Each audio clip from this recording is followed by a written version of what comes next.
אם בחוקותיי תלכו, ויש מצוותיי תשמרו ועשיתם, ונוסעתי גשמכם ביתם, ונושאנו עוד את יבולו, ויהיה עץ השדה ייתן פריו, והסיק לכם דיש אס בוציר, ובוציר יסיק אס זודה, ואכלתם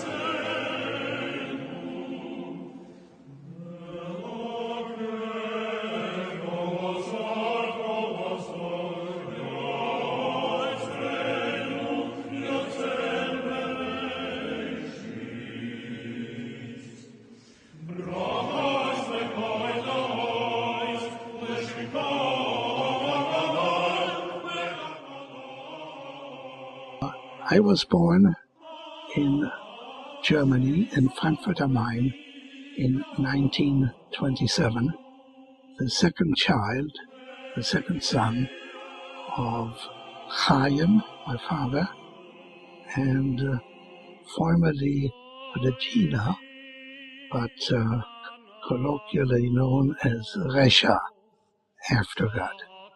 My parents were born in Galicia, and they came to Germany at the end of the First War, probably around 1919 or 1920. I think they were married in Frankfurt rather than in Poland. When they were born, Poland was not an independent country, but it was part of the Austro-Hungarian Empire. My father was conscripted into the Austro-Hungarian army, and he fought against the Russians, and during his first year in the army he was taken a prisoner and by Russia and taken to Siberia, one of the coldest parts on Earth.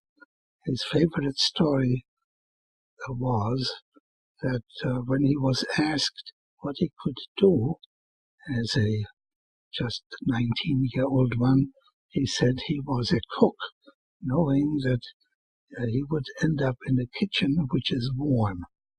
The cold was so bad in the winter that when one spit, a piece of ice ended up on the ground. Well, he stuck it out for some 3 years, and after he was released, he came back to his hometown, which at this time was not part of the Austro-Hungarian Empire anymore, but it was now the independent country of Poland. My father was a very gregarious, very charismatic man. All his life he regretted that he did not have a formal education. He went to a cheder and never spent a day in a classroom. So he was totally self-taught, but fortunately he was a very intelligent man, and he taught himself all kinds of things, including languages. That is, he was brought up with Yiddish, but he taught himself German, Spanish, and finally also some English when he came to the United States. My mother was a verbissene homemaker. She was a super clean housekeeper, which made it very difficult on the rest of her family because we could not walk on floors and we could not sit in the living room or dining room, except not even on Shabbos, but on the holidays we could sit in those rooms. Our floors were so clean that one could eat off them. But everything in the house was kept extremely clean, extremely orderly. All the handkerchiefs in the house were tied in a colored ribbon, as were the bed sheets and even the tablecloth. So I inherited that part of her character because I am a great stickler for cleanliness and for good order.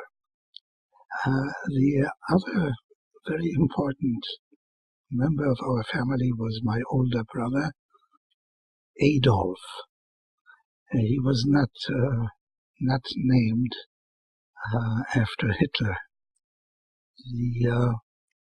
He was 6 years old when I was born, and he took part of the burden of bringing me up. He entertained me, took me places, taught me things, and he was really a very great help. His personality was almost totally opposite from my own. He was an extrovert, whereas I am pretty much an introvert. He had many friends. I have very few. He was always invited to parties. And I've always been an outsider, and so he was really a very great personality. Also, whereas as a child I was obese, he always was very thin.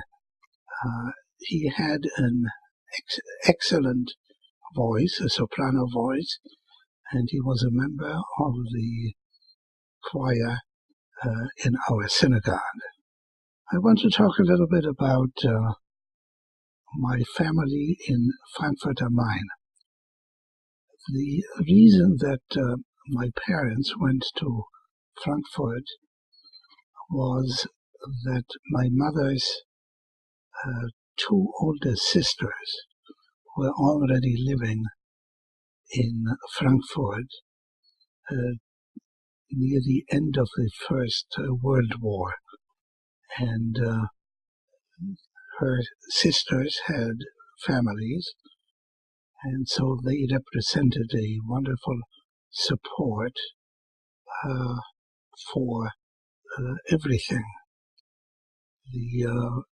In a way, Frankfurt was a very foreign country because my parents did not speak German.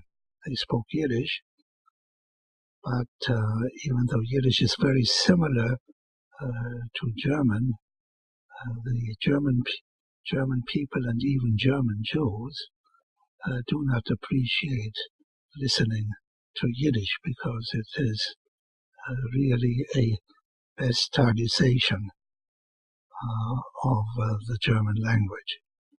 So they knew that once they get to Frankfurt am Main, they would be able to make a living there. But in 1920, living in Frankfurt or anywhere in Germany was extremely difficult because after having lost the war and being obligated by the victors to pay heavy penalties and reparations, life in Germany was extremely difficult. One of the most difficult aspects was a fantastic inflation of the currency.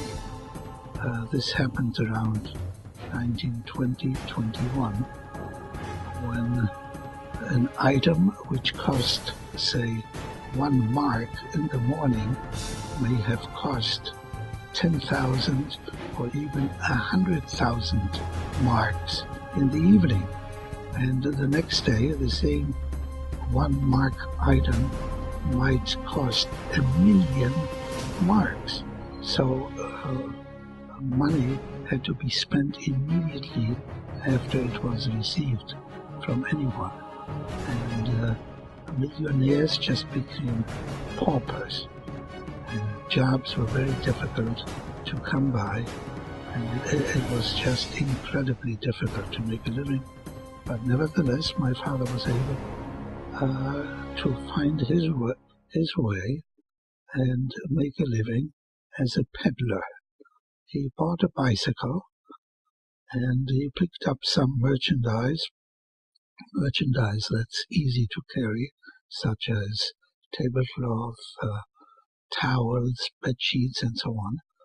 And he bicycled into the suburbs of Frankfurt am Main and knocked at doors and started to sell these items.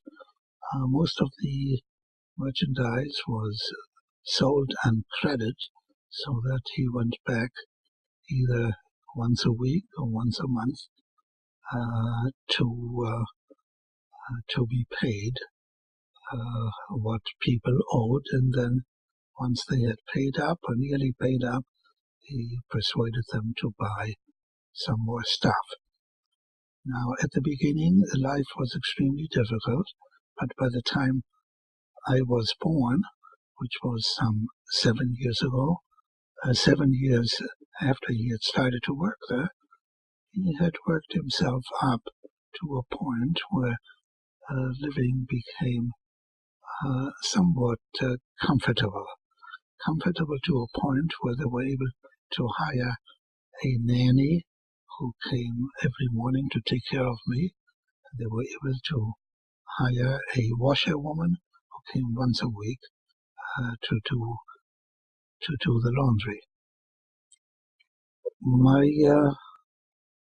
parents' life, although it was difficult, was much more satisfactory than it had been or would have been in Poland.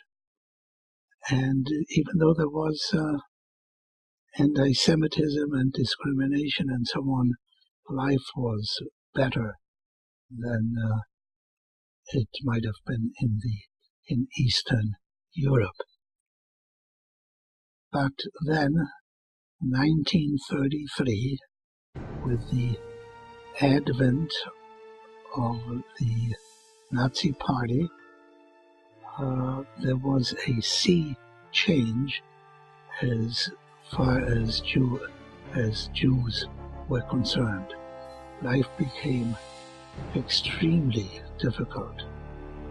Laws were passed which restricted the Jews to certain occupations. For example, all Jewish public servants were immediately fired. Jewish professionals were not allowed to exercise their profession except in conjunction with Jews. For example, lawyers could only serve Jewish clients. Doctors could serve only Jewish patients. Jewish teachers could teach only in the relatively few Jewish schools in Germany, and so on. And the situation became progressively worse and worse, in that businesses were forced out of business. Jewish owners had to basically give away their businesses to non-Jews. As far as my family and other Jewish families were concerned, my father pretty much lost his business.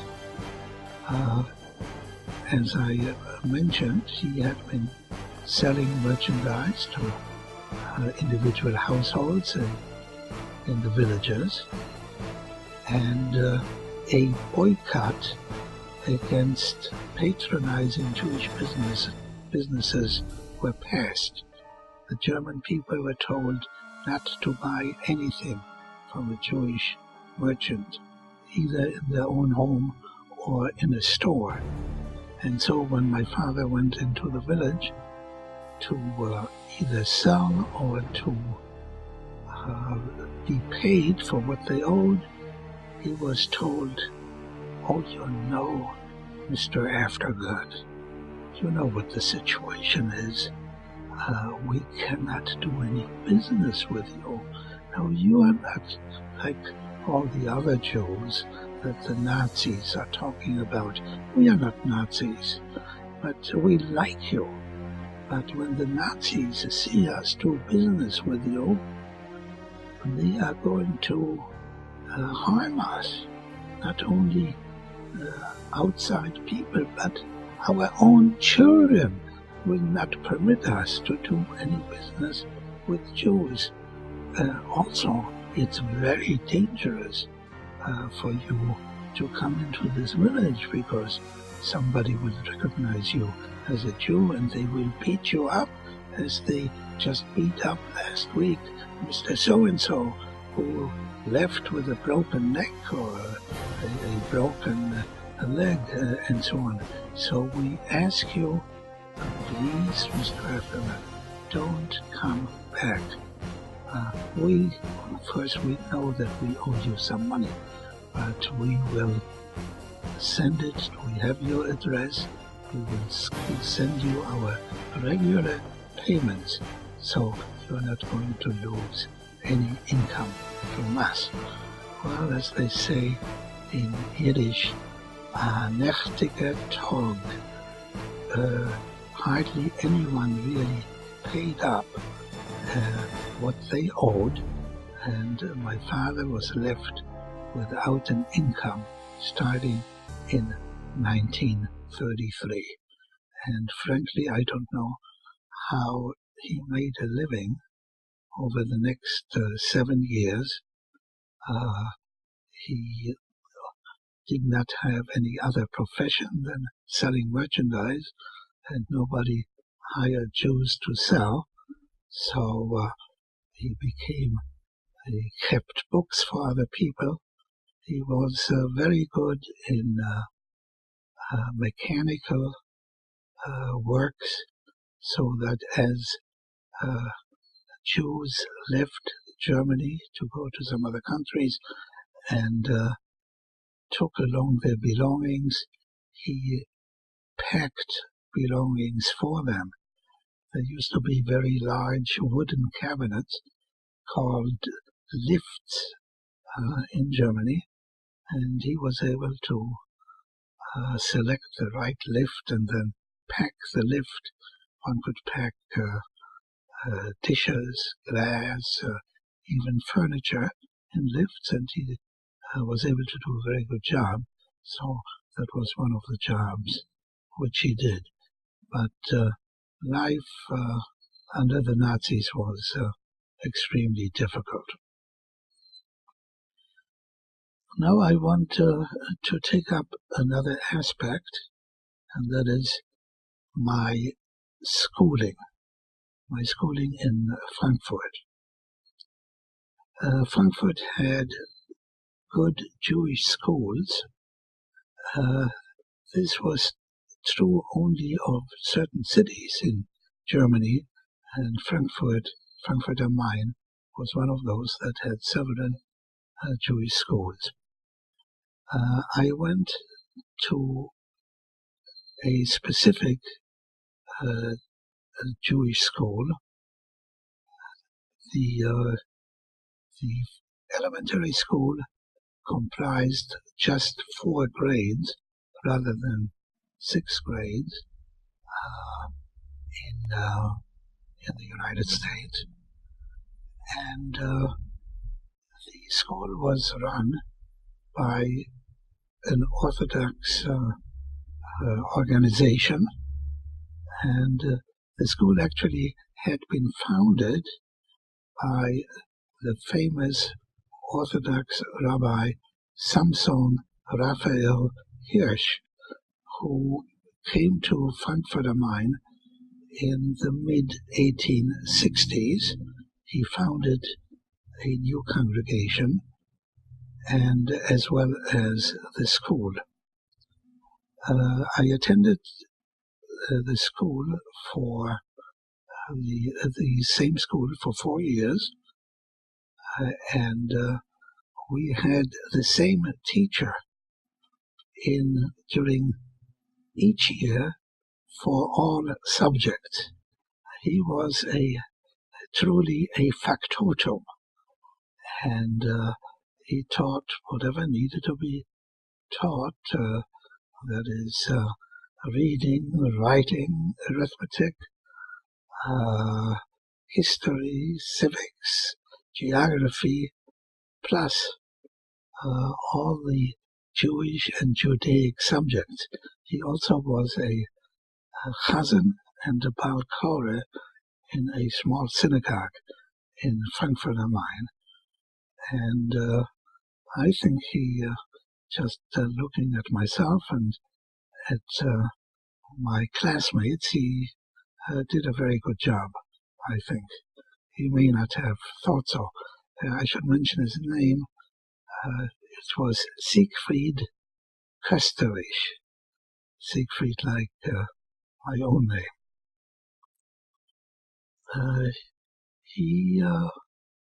I have forgotten what happened to him, but he had a brother who came to New York City and opened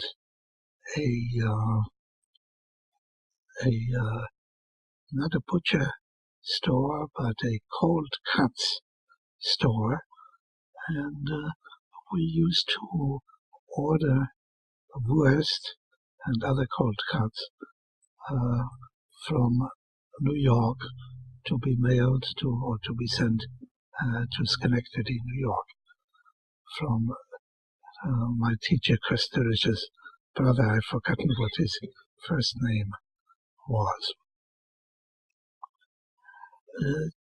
I started school in 1933 and had about a walk of 4 or 5 blocks from home. And this walk became one of the tortures in my life, both ways, because there was always the risk of being beaten up and robbed by kids roughly my age or maybe a couple of years older. So it took quite a strategy to evade all these gangs who were waiting for one. And even though I was beaten up only 2 or 3 times in my entire life, the fear of being beaten up was with me all the time whenever I left the classroom or the house to commute between the house and classroom. So it was one of my worst experiences. And one of the worst things associated with it was that people who were walking the streets, grown-ups, did nothing to prevent this hostile behavior on the part of young German, mostly boys. And even Jewish girls were beaten up or annoyed during their walk to and from school. In 1937, after I graduated from the elementary school, I went to another Jewish school under the same auspices, and that the name of the school was it was named after the founding rabbi, the Samson Raphael Hirsch school. It was more than a high school. It was a high-grade high school, which led to a recognized degree after 8 years, the so-called Abitur. This degree permitted one to go to a university if one could get admitted to a university. I attended just the school just for 2 years, because at the end of the second year, the synagogues were destroyed. I'll talk a bit more about this. And in the 2 or 3 days following the destruction of the synagogues, all German Jews were men, all German Jewish men were gathered and taken to one of several concentration camps, so that our school, whose teachers were primarily men, was totally depopulated of teachers, and there was no one left to run the school. And the school just had to be closed at this point.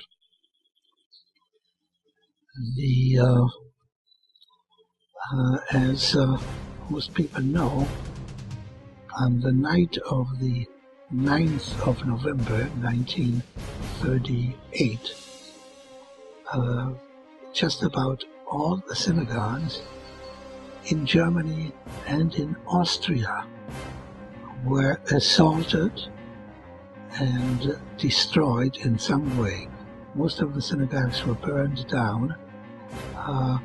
Those synagogues that were very close to private homes and could not be burned down were just the inside was totally destroyed.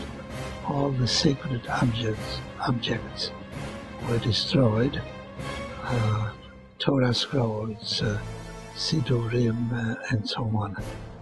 And this was probably the worst attack on the Jewish people in Germany in modern times. This attack was followed almost immediately by the rounding up of German Jewish men. I put the accent on German because Jews which had a different nationality, like Poles or British or Americans, they were not rounded up. So it was just...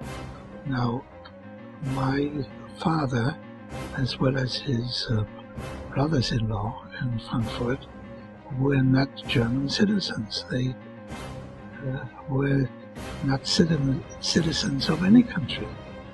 They were stateless, but that did not count. They were rounded up, and my father was taken to the concentration camp of Buchenwald.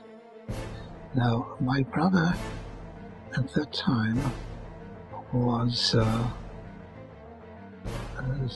17 years old, and they were taking already boys of this age.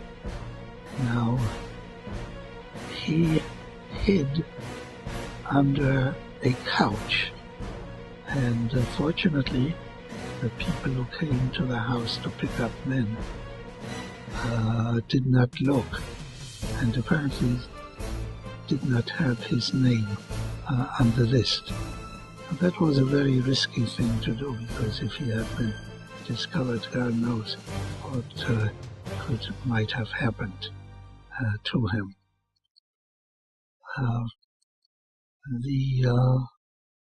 We had no idea what a concentration camp was, or how the treatment in the concentration camps would be, but we found out from those who were released.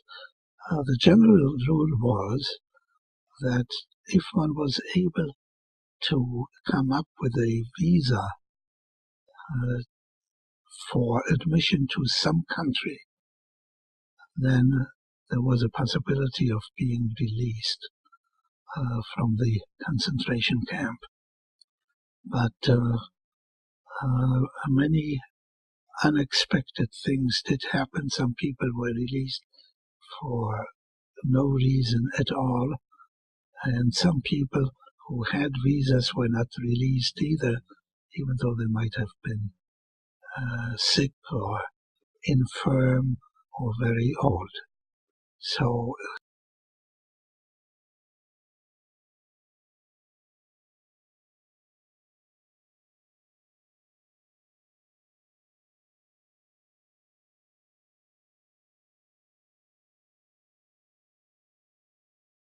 one had just about no recourse on getting released. My mother and her sisters, whose husbands were also taken to a concentration camp, were obviously frantic on how to save their husbands. Now, it turned out that whereas much of my mother's family lived in Frankfurt or elsewhere in Germany, my father's family stayed back in Poland, and none of my father's family lived in Germany. So my father had several siblings. The youngest one, my uncle Israel, who was about 10 years younger than my father, he had gone into business, and he decided that it would be impossible to make a living in Poland in the future, and the anti-Semitism in Poland really was as bad under the Polish regime as it had been under the Austro-Hungarian regime. So he decided that he, together with a cousin of his, were going to leave, and they were able to get into Bolivia. So in 1937 or 1938, my uncle and his cousin, they went to Bolivia and left their wives back, but were able to bring them to Bolivia within a year. And we appealed to my uncle to see if he can get a visa for us to Bolivia. And actually, within a relatively short time, he was able to get a visa. And that was a tremendous accomplishment, because with the bureaucratic system in Bolivia, and with the expectation of bribes, and with the lack of Spanish, it was really a miracle that he was able to get visas not only for us, but also for other family members on my mother's side. And so my father was released from Buchenwald on the first night of Hanukkah. This was mid-December. So he had been in the concentration camp for some 6 weeks. And frankly, I don't know whether he was released on the basis of a visa, because we probably didn't have a visa yet during that period, or on the basis of a promise, or maybe somebody was bribed on that. My father's freedom after coming out of the concentration camp did not last for very long, because He was released in December 1938, and in September 1939, the First World War broke out. Now, the first countries that were conquered by the Nazis were Poland, the Netherlands, and adjacent countries. And even though my father was stateless, he was not a citizen of Poland, the Germans considered him Polish. So being Polish, he was an alien. So they rounded up all the truly Polish people, as well as the stateless people who were born in Poland, and put them into jail. And so my father spent most of the time between the beginning of the war and the time we finally left Germany. He spent most of the time in jail, a jail just in one of the suburbs of Frankfurt am Main. And every Friday morning, I packed some fresh underwear for him and his brothers-in-law, and took the streetcar to a small town called Preungesheim to deliver fresh underwear for everyone, and I brought back the dirty underwear to be laundered by the respective wives. Now I want to skip the chronological order and talk a little bit about the role of religion in my life. Religion has always been extremely important for me, and it also has been very helpful in my own life, in that it, under adverse conditions, it helped me keep my sanity and my calm and overcome obstacles.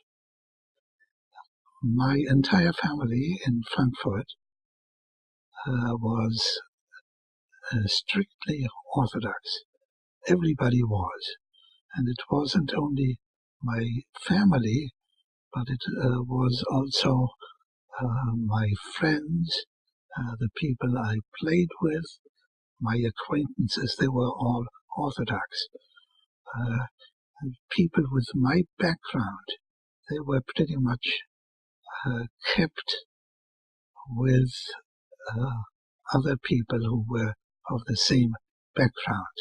So until I was beyond Bar Mitzvah, I didn't even know non-Orthodox people. I knew they existed, but I did not know them. In Frankfurt, when my parents first came to the city, they felt most comfortable in the Stiebel. And so there were innumerable Stiebels. These are small prayer rooms run either by no rabbi or by a rebbe who is not an elected official, but who is just being respected as a rebbe. So they attended, or I would say actually joined, a Stiebel, and they went there. Now, by the time my brother was ready to be bar mitzvah, probably by age 9 or 10, my parents joined one of the German Jewish synagogues, and specifically the synagogue founded by Rabbi Samson Raphael Hirsch. That synagogue was officially known as Kahal Adas Yeshurun, but it was also called by other names, such as the Breuer Synagogue, because Rabbi Breuer was the spiritual leader after Rabbi Hirsch died. The synagogue itself, it was founded in the 1860s, but a new building was built around 1910. It was built in a beautiful section of Frankfurt called the Friedberger Anlage, and so the synagogue also was called the Friedberger Anlage synagogue, and I think there was even one other name by which it was known. The synagogue was very German. It was, of course, strictly Orthodox, but very German. It had its own minhagim, and the minhag became known as the minhag of Frankfurt am Main. They did things differently, and there is this famous joke that after Moses had given the commandments on Mount Sinai, he said, "You Frankfurt Jews, you stay here to get additional instructions on how to live, your lives." And of course, the teachings of this congregation and synagogue have been propagated all over the world, and even today they are. This is 150 years after its founding. There are adherents who still do the same things used to be done in this particular congregation. Well, my parents joined the congregation so that my brother could become bar mitzvah in that synagogue. Well, my brother had an excellent voice, and he joined the choir. The choir had about 40 men's and boys' voices, and it was a very active place. And because of his good voice, my brother frequently was asked to do a short solo piece, maybe just one sentence. This was, of course, a great distinction and a great honor. I wanted also to become a member of the choir.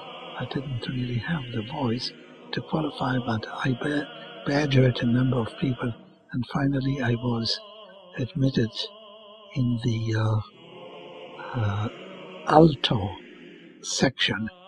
There must have been some 8 or 10 boys in that section, and I attended all the rehearsals once a week, and I really enjoyed being part of the choir. The choir was extremely important and played a great role in the conduct of the service. For example, for Friday night, the Chododi, we had somewhere between 8 and 12 different melodies, and this is why we got together to practice. Or Vayhi bin Soa, we had 6 to 8 different melodies depending on the holiday and the time of year, or whether it was during the Sephira time between Pesach and Shavuos, or during the 3 weeks between Tisha B'Av, between the 17th of Tammuz and Tisha B'Av. So it was a highly well-structured choir. When the choir sang, the congregation could not participate in the singing. They had to be absolutely quiet. And if there was an outsider who tried to sing, he was told that he cannot sing. Nobody could interfere with the performance of the choir. The services were run like trains were running in Germany, on time.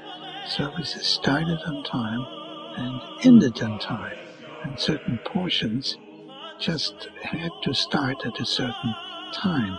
Now, on the high holidays, when there were more prayers in the machzor than could be accommodated, the prayers were alternated from year to year, and pamphlets were published so that every worshipper had a pamphlet and knew what prayers would be said this year. And some people kept these brochures or pamphlets for decades to see just what was done in the past. And many people really enjoyed the way the service was conducted. But not only were the voices of the worshippers controlled, but also certain behaviors. Of course, talking was absolutely verboten, and people just were told they cannot talk once they enter the synagogue. They just cannot talk anywhere within the synagogue. And people cannot put the tallis over their heads. That was verboten. They had to be like everybody else.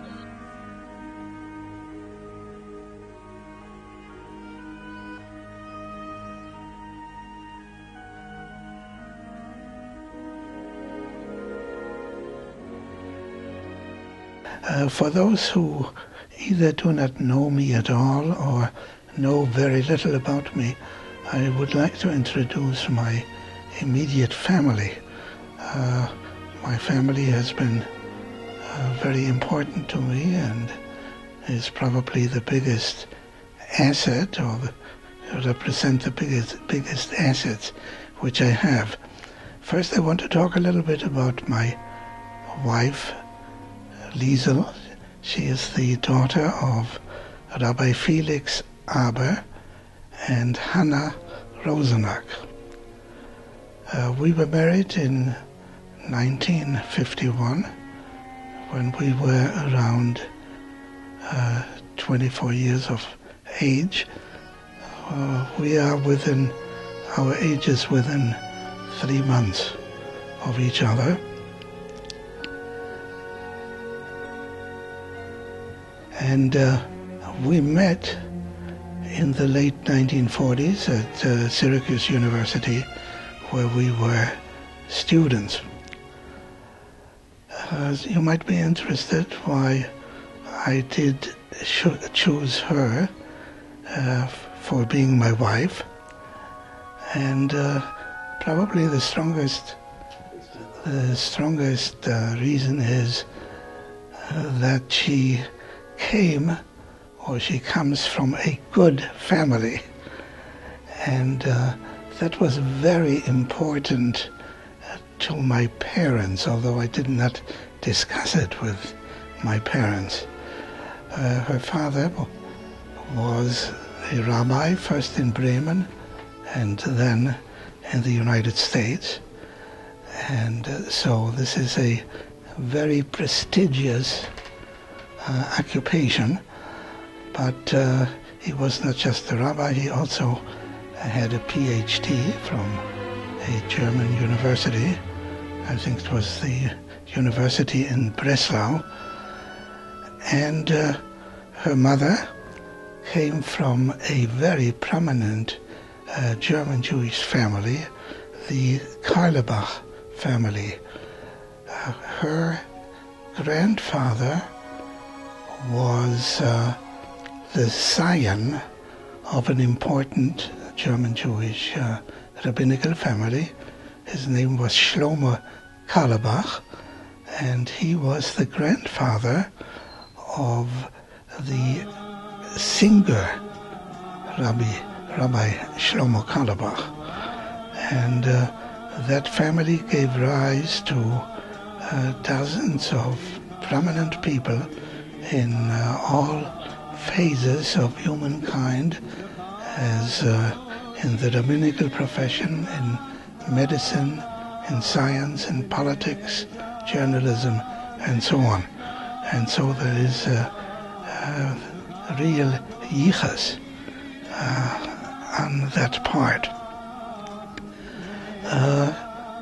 There were other reasons as well, and she was and still is good looking, and she had, or was about to get, no, she had a bachelor's degree in history and literature.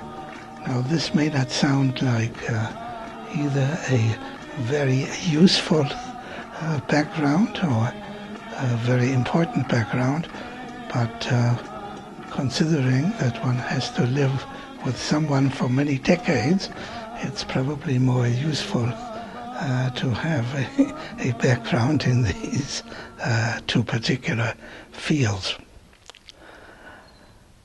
A further reason, and quite an important one, was even though we did not come from the same social background, we both believed in the same values and had very similar tastes in many topics, such as in literature, in humor, and so on. Going down the line in my family, I want to talk a little bit about my two children. First, my firstborn, Susan, who was born when we both were 25 years old. I was still a student when she was born, and so I was somewhat apprehensive of how I would be able to support a family with my salary as an assistant instructor at Syracuse University. But things actually worked out well. Susan has many great capabilities and a great personality. Probably the personality she could not have inherited from me. So I'm very grateful for how she turned out to be and how she is. She has an excellent voice. She's very musical, like her second cousin, the late Rabbi Shlomo Carlebach. She plays instruments, and she is very good in crowds. She is very personable, relates very well. She is working. She has a degree in social work, and has been working all her professional life in New Haven.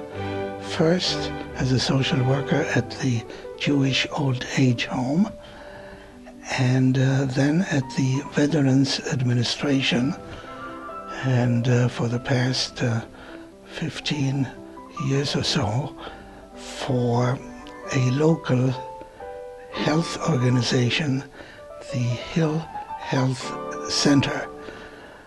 Her activities were directed primarily at treating drug-addicted people or other disturbed people. At the VA, she worked with soldiers who had come back with post-traumatic syndromes, and she developed programs for them. And at the Hill Health Center, she is working with recovering drug addicts, mostly homeless women, and for the years she has been there, she has literally saved lives, kept people living, and also modifying their behavior. Our second child is David. He was born about a year and a half after Susan. We were both 26 years old. And if I was apprehensive when Susan was born, I was even a bit more apprehensive when David was born, in that now there was another mouth to be fed. But we managed all right. David is also in the people's business, helping people. He is a physician specializing in psychiatry. He has a successful medical practice, and he also has been in the business of saving lives. He has two very interesting specialties.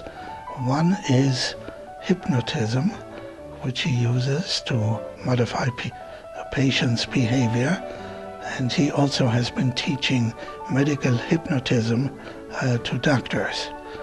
The other specialty which he uses is he is applying Kabbalah principles for spiritual healing, and that fits right into his specialty.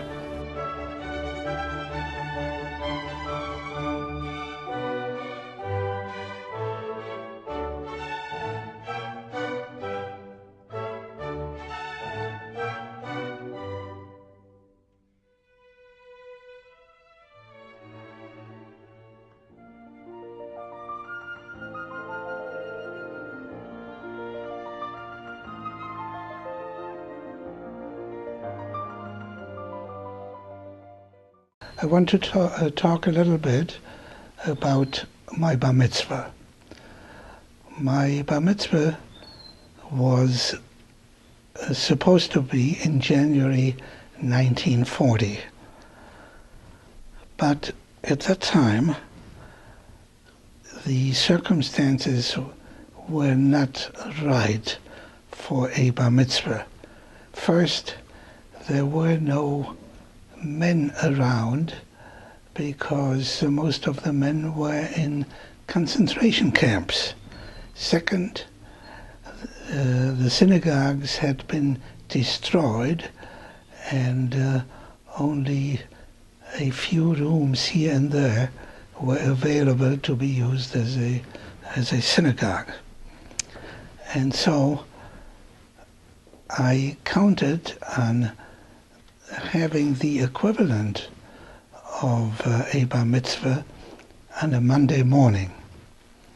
It so happened that my 13th Jewish birthday was on a Sunday, and so the following Monday was an appropriate date to have some kind of a ceremony. Also, the Wednesday following that Monday was the day that we left Germany. So there was no occasion, and nobody was in the mood of celebrating anything. On that Monday morning, there was a minyan of maybe 20 men in what used to be a small shul, what in Germany was called a Klaus, and bar mitzvah boys usually did not lead the service, but they did line. So on that Monday morning I did line. No family members were present, and people were just too occupied and too busy with other things 2 or 3 days before we left Germany. After the service, I gave a small drash, which I had prepared for a long time, and that took maybe only 5 or 10 minutes. Of course, there were no gifts and there was no ceremony of any sort. I would like to talk about my trip from Germany to Bolivia. We took an Italian boat, the Orazio, which departed from Genoa in Italy. The boat was operated by the shipping line Italia, with headquarters in Genoa. To get there, my parents and I took the train from Frankfurt am Main. We left Frankfurt on a Tuesday, the 16th of January 1940, and arrived in Genoa in the afternoon of the next day. A representative from the aid organization, either the Joint or HIAS, met us at the station in Genoa and took us to a small hotel. On Friday morning, the 19th of January, we were taken to a large waiting room at the Italia company and had a long wait for passport control. Eventually, we were brought aboard and assigned to our lodgings. The boat did not leave on Friday, as had been scheduled. The Orazio was a relatively small boat of about 10,000 or so tons. By comparison, the Queen Elizabeth, which is no longer in service and is anchored as a tourist attraction in Long Beach, California, is reckoned at about 70,000 tons. The Orazio had been in service since the 1920s and had made the trip to South America many times. The boat made its home in Genoa on the Mediterranean Sea. Genoa was, and still is, the headquarters of the Italian shipping line Italia, which owns the boat. We had booked the cheapest possible accommodation, which was a communal dormitory called a camerone. The men's camerone was near the bow, and the women's counterpart was at the stern of the boat. Both were deep in the bowels of the ship. The appointments were sparse. The men's hall held an array of bunk beds.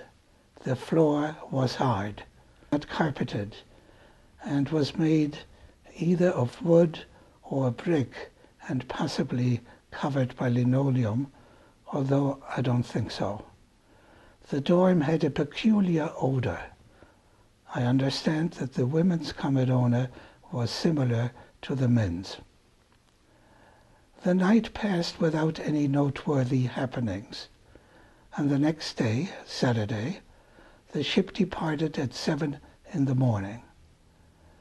2 noteworthy events took place during the day of Saturday, which I will describe later.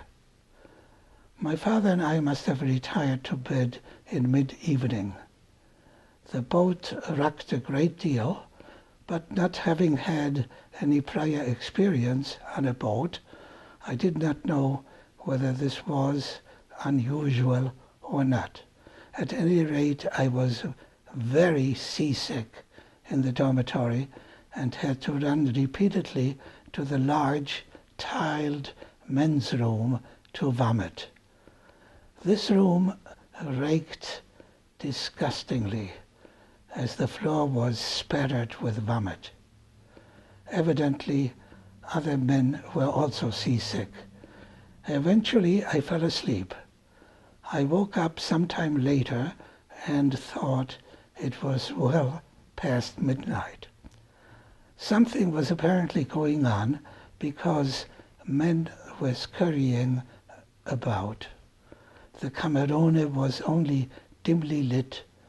Some men had apparently heard unusual noises and were concerned. When one of the men tried to open the door of the Camerone to get out and to find out what was happening, he found that the door was locked. We were trapped. Eventually, the door was forced open, and I learned later that a passenger who was an engineer was able to jimmy open the lock. While still lying in bed, I heard women's voices call out for their husbands. These women had come to the door of the Camerone, but had not entered, either out of a sense of modesty or because the substantially dark dormitory did not appear to be inviting. Suddenly, the lights went out. I thought that either someone had turned off the lights or that the power had failed. In either case, I expected the lights to be turned on shortly, but they did not. Somebody came up with some illumination, either a flashlight or candles. I later learned that the power went off at about 4 a.m. The dormitory must have emptied out. At some point, my father got up from bed and dressed himself fully and told me to do likewise. It seemed that we were the only people left in the dorm. We made our way to the door and went up the stairs to the next level. Here, my father tried to open some doors, but they were locked. At this point, we still had no idea of what was going on. We had met no one on the stairs or in the passageway, and although the situation felt strange, I did not have a sense of fear or even anxiety. Eventually, my father found a door that was not locked. There were stairs behind the door. We walked up, and when we reached the open air, I became aware that the day had started to dawn. Once I had stepped outside onto the deck and looked ahead, I saw a bunch of people packed together at the bow. Turning around, I saw the captain's bridge and realized that the center of the boat was burning. And now we saw that there were flames in the path between us and the bow where the people were cramped together. My father took my hand and ran toward the people through the burning zone. Our passage through this zone was so fast that we did not get burned, nor did I feel particularly hot. We joined the crowd and felt being squeezed together. It was then that I realized the full nature of what was happening. The boat was on fire. It seemed that everybody's gaze was fixed on the center of the boat. The housing in the center, rising above the deck, was on fire, and smoke was billowing from it. The housing was some 20 to 40 feet above the level of the deck. The burning structure seemed to exert a hypnotic spell on me, as I could not take my eyes off it. There was a thick rope strung between the burning structure and the deck, and soon after we had joined the people, I saw someone dangling from the rope and advancing in our direction over a smoke-filled area. I don't know whether the person was man or woman, or what the outcome of his or her ordeal was. I don't know how many people were concentrated at this end. It may have been a few dozen or several dozen. I was aware only of the 10 were 20 people in my immediate vicinity. I did not hear anyone talking, but I think that some people were praying. Indeed, one middle-aged woman yelled out in German, "People, pray to Mary, the Mother of God." She repeated this exhortation a number of times. I was greatly annoyed by her outbursts. Somehow I assumed that the woman was Jewish, and I was irked by her belief as a Jewess in Mary. And further, I did not believe that Mary had any power to be of help. Years later, I learned that this woman had converted to Christianity after her arrival in Bolivia. It seemed that no one was in charge. No one gave orders or instructions or made suggestions. We just stood closely pressed together. A fierce cold wind was blowing, and the closeness helped preserve body heat.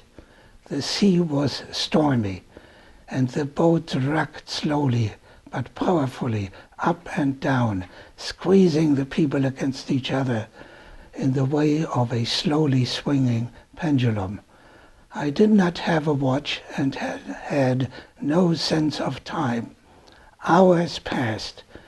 At one point, the main mast got loose and started to swing broadly, following the motion of the boat while being held by a rope. It looked menacing, threatening to crash into our crowd every time that the bow went into a dip. For a long period of time, my eyes were fixed on the swinging mast, and watching it seemed to induce a trance-like state. Finally, an airplane appeared and circled over the Oratio 2 or 3 times. This was very reassuring. Somebody said that it was about 2 o'clock in the afternoon. It was the first glimmer of hope that the outside world would learn about the disaster. Since there was no communication from anyone in charge, we did not know whether the crew had sent an SOS signal. Sometime later in the afternoon, the people stationed at the bow moved into the center of the boat, where it was no longer burning. The strong wind had been beneficial in that it had cooled the metal infrastructure so that one could walk on the metal floor without getting burned. During the run into the center of the boat, I felt the heat of the fire burning underneath, and in the process I lost my cap. But there was no chance to go back and look for it. The central area was much more comfortable than the open deck because it was covered by a ceiling and somewhat sheltered from the wind.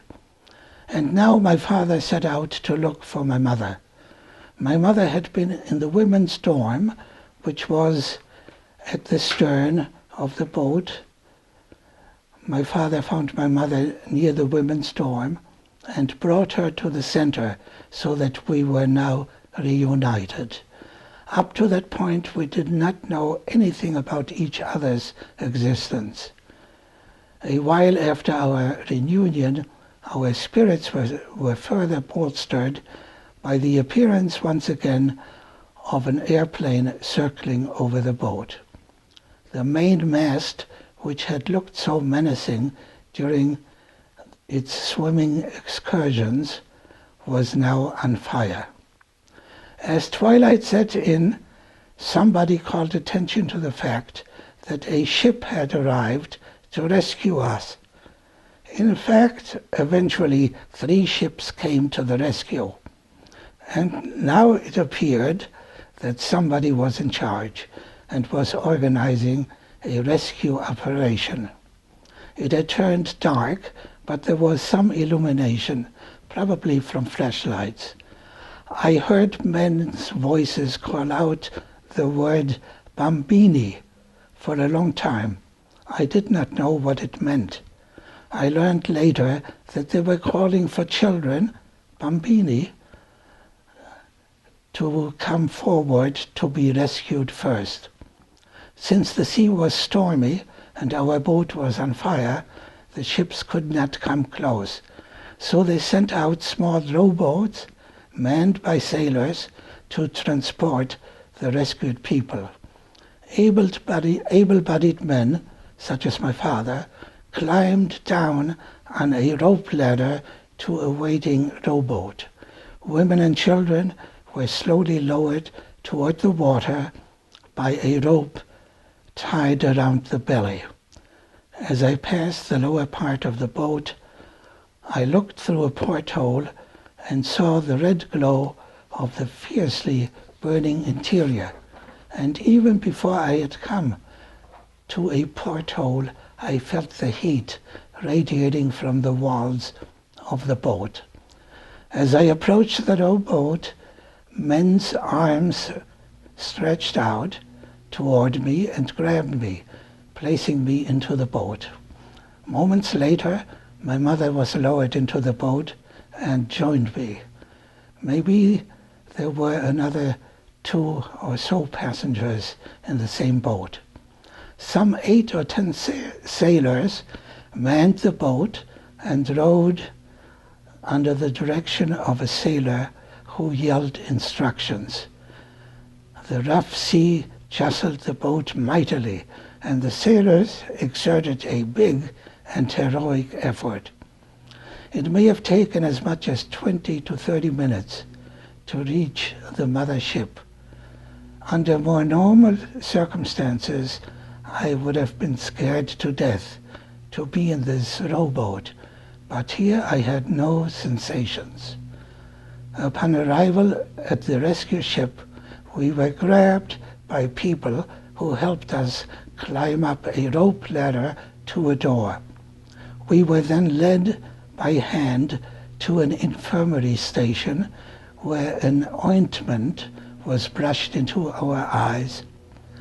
Our eyes had been caked by soot from the burning boat, and the lids were glued over the eyes so that it was hardly possible to see. While we were being observed at the infirmary, my father arrived, having climbed down the ladder to one of the rowboats.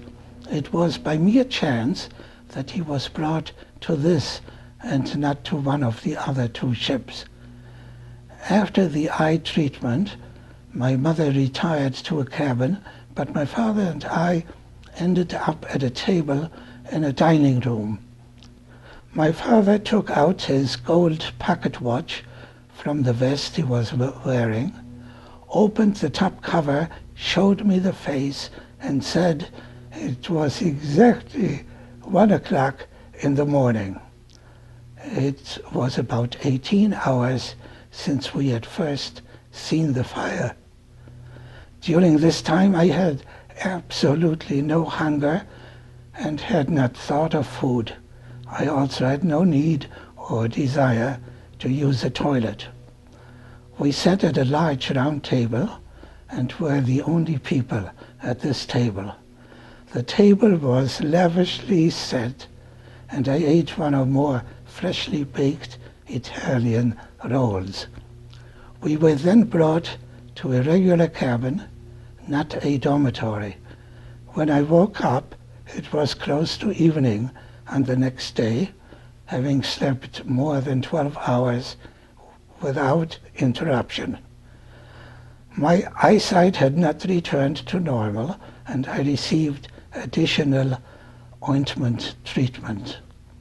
Now I noticed for the first time that my hair had the consistency and appearance of a mud-laden mop.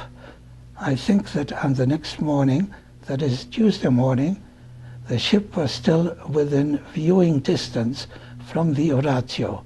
I seem to remember that the Orazio was almost completely submerged, but I am not sure. The rescue ships lingered around for some time to make sure that no survivors were left behind. It did not take long before we arrived back in Genoa. We were taken to a small hotel where we stayed for several weeks until the next boat left for South America. My mother had a totally different experience from my father and I. She was in the women's camerone near the other end of the ship. When she became aware of the catastrophe, she left the dormitory and walked up to the deck, dressed only in panties and bra. Somebody brought her a blanket and wrapped her in it. She might not have survived otherwise because of the very cold wind. On the deck, she saw other passengers being placed by sailors into lifeboats, which were then lowered into the sea. She begged to be included, but she was refused because she was not a first or second-class passenger. The refusal saved her life because the lifeboats, which had been put into the extremely rough sea, capsized almost immediately. It was reported that only one lifeboat was found floating in the sea several days later and allegedly holding 4 dead sailors from the Orazio. It was also stated later that the Orazio did not have sufficient lifeboats for all the people on the boat. Many people lost their lives either directly by fire or smoke inhalation or by drowning in the sea after the attempt had been made to save them on lifeboats. I am not aware of a single instance in which people placed in a lifeboat were subsequently rescued. Those who survived the fire were therefore the lucky ones. We were grateful that we were among them. As I mentioned earlier, Italia placed us in a hotel where we were provided with room and board until they were able to provide us transportation on the next boat to South America. We had lost everything except the clothes on our back, and my mother did not even have that. The Italia company gave us a token amount of money to buy a few items of clothing, but never compensated us for our material losses. It would be superfluous to state that they did not compensate us for our suffering and inconvenience. We initiated lawsuits after we arrived in Bolivia, but they never resulted in anything. While still in Genoa, we received help from Jewish sources, primarily the Joint or Hayas, which gave us money to buy clothing and other vital necessities such as toothbrushes, toothpaste, and the like. We had left Germany with a maximum permitted amount of 10 Deutsche Mark, just a few dollars per person, and my parents may not even have had that much left on the Orazio. They did not salvage any money from the boat. The only valuables which we were able to save was my father's gold vest pocket watch and a small siddur which was in my jacket. A friend had given me the siddur as a bar mitzvah and goodbye gift. My father did not have his wallet or other papers in his clothing because he had removed these objects on the eve of Shabbat and had not replaced them at the end of Shabbat. Among the passengers on the Orazio who regrettably lost their lives was an elderly couple who had come from Frankfurt. Their last name was Elias. They were the parents of Dr. Marcus Elias, PhD, who had been the long-term principal of the Samson Raphael Hirsch Gymnasium. Dr. Elias left Germany for London or New York prior to 1940. After my father had been released from the Buchenwald concentration camp in December 1938, he was looking for ways to make money. Although he had always been a businessman, he had considerable mechanical skills which were innate and self-taught. He was able to earn money by packing household goods for people who were leaving Germany.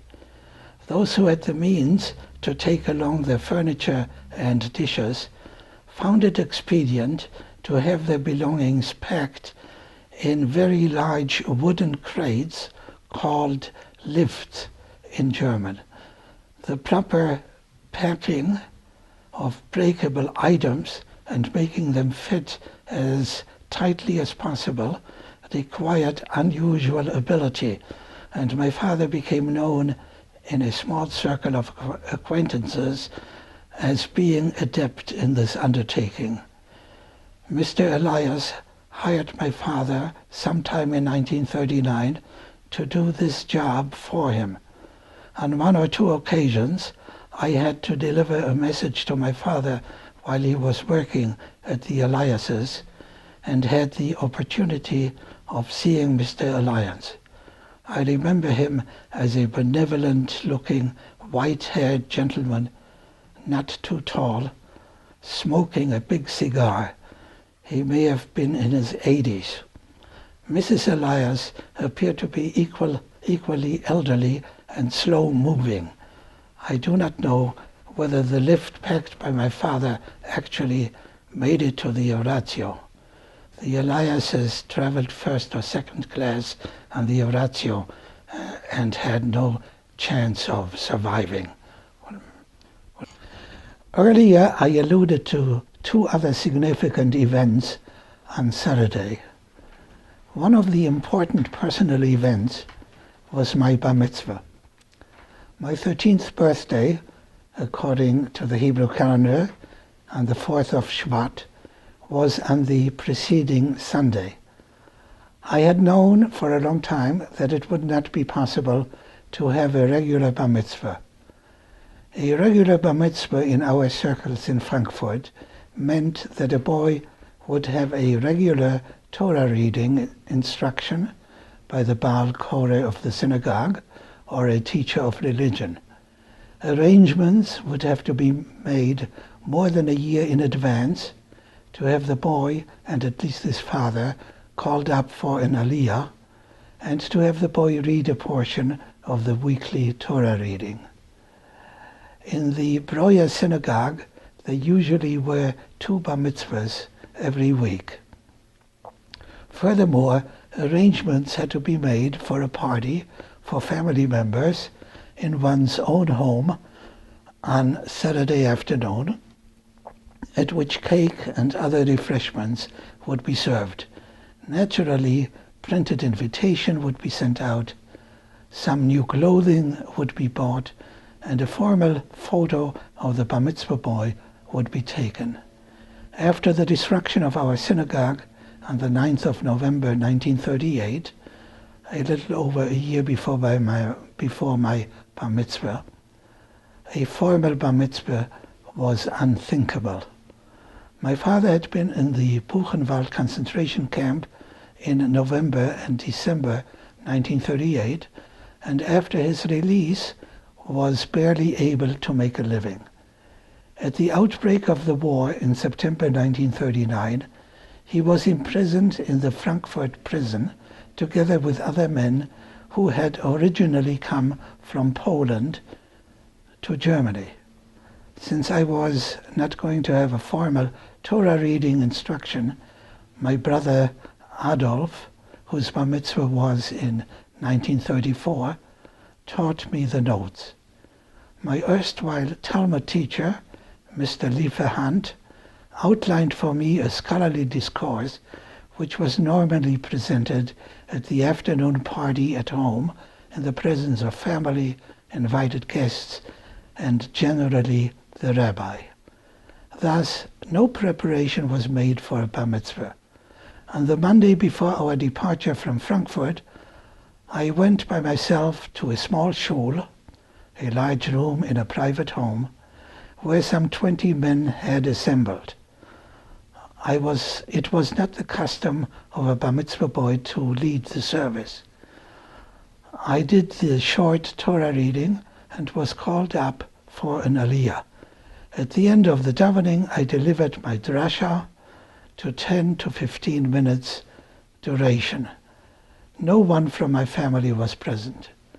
My father either was still imprisoned or had just been released to allow him to pack. My brother had gone to England a few months before. Uncle Heller was still in the Frankfurt prison, and Uncle Thaler and Leo Diller had left for Shanghai and England, respectively. 2 or 3 people who were present at the minyan gave me presents. One of the presents was a miniature siddur from my friend Erich Sanger. His parents had once owned a Jewish bookstore. My former Talmud teacher gave me a set of pen and pencils. I think that he had been a manufacturer of these items at one time. There were no refreshments at the end of the service. Holding a bar mitzvah celebration on the Oratio on our first day on the sea seemed like a good idea. Somebody arranged to have a corner of the dining room reserved as an area for worship. The people who attended brought their own siddurim and maybe also chumashim. A middle-aged man, Herr Haber, introduced himself as a professional clergy person. He had been a shochet in Germany, and he acted authoritatively and exuded knowledge and confidence. He led the service and then announced that Jewish law provided that when no Torah scroll was available during a public service, it would be permissible to read the current Torah portion by heart and to call 7 men for an aliyah. Since he knew the Torah by heart, he proceeded to recite the weekly Torah portion from memory. At the end, he called me up for the maftir, and I chanted the Haftorah. When the service was completed, kosher cookies and drinks materialized from somewhere. They were not supplied by my parents. Apparently, one of the passengers was able to communicate with the staff as to what was needed, and the staff cooperated. At noon or so, in the early afternoon, we became aware that the Oratio had stopped moving because the boat became quiet and the usual wake following the boat was missing. Nobody explained what was going on, but in retrospect it appears that there was a problem with the engines. However, at some point the ship resumed its course. In the late afternoon, a French warship approached and the Oratio came to a halt. It was very interesting to watch what was going on. Men in uniform from the French ship boarded a small boat and came over to the Oratio. We were informed that since France was at war against Germany, German citizens on the high seas were suspected of being spies for Germany. As such, they would be removed from the Oratio and interned in France as aliens for the duration of the war. The French had a list of passengers who were to be handed over. My father was on the list. The wanted men were held in a roped-off area of a large dining or smoking hall. My father motioned to me to come to the rope, and he told me to bring his passport from the dormitory. My father had never been a German citizen. After emigrating to Germany from Poland, he was declared a stateless person and was given a passport in Germany which classified him as stateless. He was convinced that he could persuade the French that he was not German. The irony of the situation was that the German Jews on the voyage were fleeing for their life from Germany and wouldn't be the last to do anything that would benefit Germany. Besides, all passports issued by Germany to Jews were stamped with a big J to clearly indicate their status. Although my father tried very hard, he was unable to persuade the French that he should not be removed. My father loitered in the vicinity of the rope and at one point managed to escape to the other side. Subsequently, he went down to the dormitory and apparently was not missed. Around 10 men and women were taking off the Oratio, and they spent the war years in French custody. By the time the French party left the Oratio, it was already dark. The people who were pulled off the boat had the benefit of missing the Oratio fire and not risking their lives on it. On the other hand, they were separated from their families during the war years. This incident illustrates the insensitivity of the French toward the feelings of Jewish refugees. The French boat was one of the 3 ships that came to the rescue of the Oratio passengers during the fire.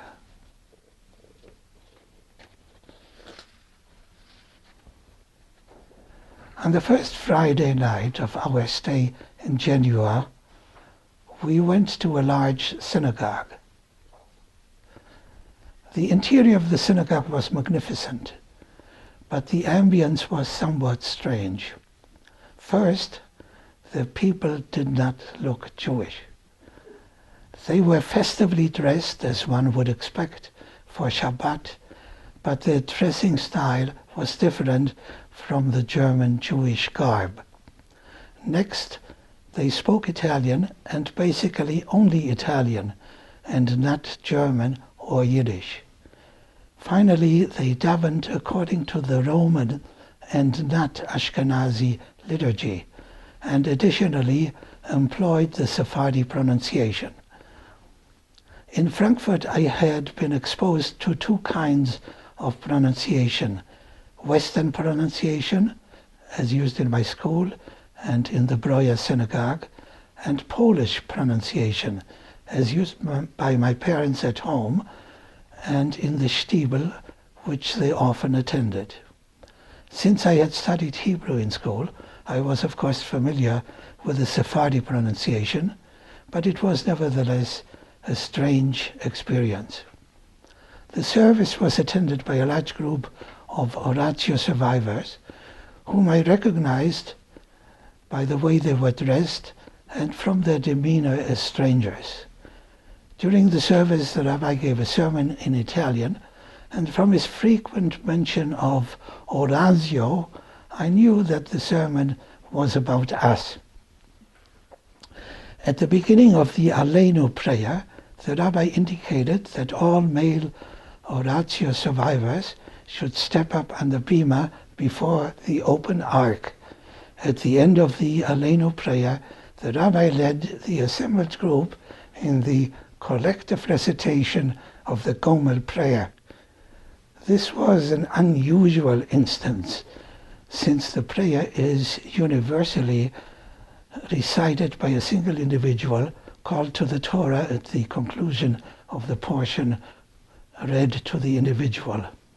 I had never heard of a collective Gomel recitation or its recitation before the open Holy Ark. As we walked back to our seats, I noticed the sobbing of a lot of people, and I would not be surprised if there was not a dry eye among the attendees. Besides the rabbi, there was another distinguished-looking bearded man and the beamer. Beards were not common at that time. It was pointed out to us that until recently this man had been the Postmaster General either of all of Italy or of Genoa. In fascist Italy, it was rare to see a Jew in a prominent public position, and I was enormously impressed.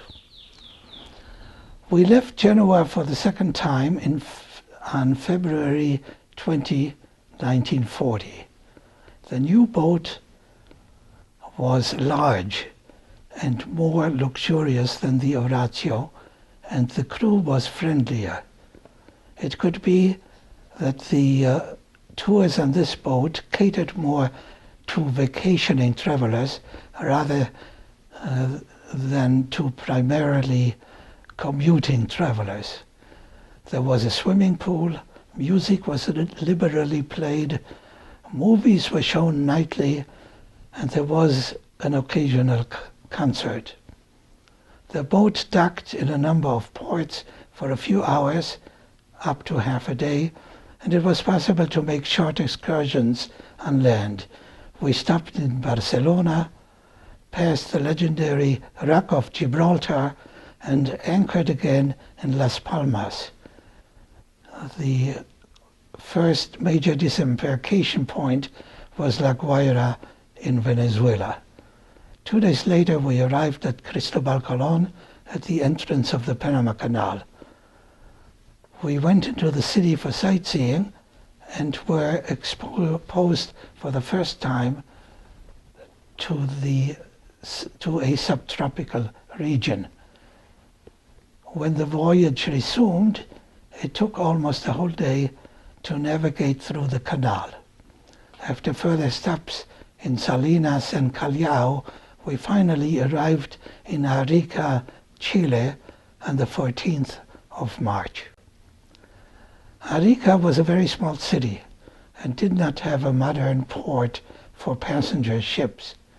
The ship anchored in the open Pacific Ocean. The passengers were transferred to small rowboats, which were manned by a single rower who probably owned the rowboat. The boats could hold only 2 or 3 people. Suitcases were loaded together with their owners. The small boats were very unstable in the mildly agitated sea. The entire transfer process looked utterly disorganized, hazardous, and unsafe.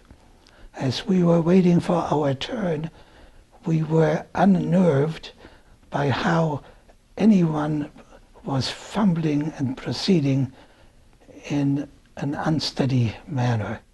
Everything appeared to be improvised.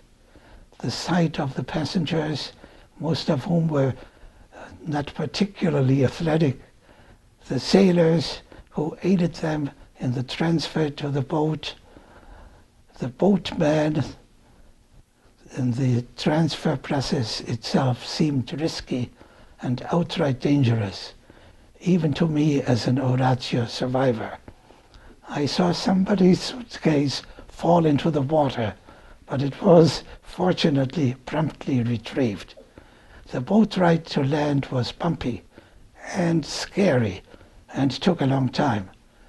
After several weeks on the ship, I felt somewhat unsteady when I first set foot on land. As we arrived to the dock, we were met by a representative of the joint, or HIAS. It is hard to give sufficient credit to this organization and their field people for the help which they provided. When we arrived, we did not know the language, we had no local money, and we were not prepared to deal with a totally different foreign civilization. It would have been extremely difficult to manage without help. We had a long wait until our turn came to be taken to a hotel. The representative hired a taxi and delivered us to the Hotel Ferrocarril, which looked more like somebody's residence than a hotel.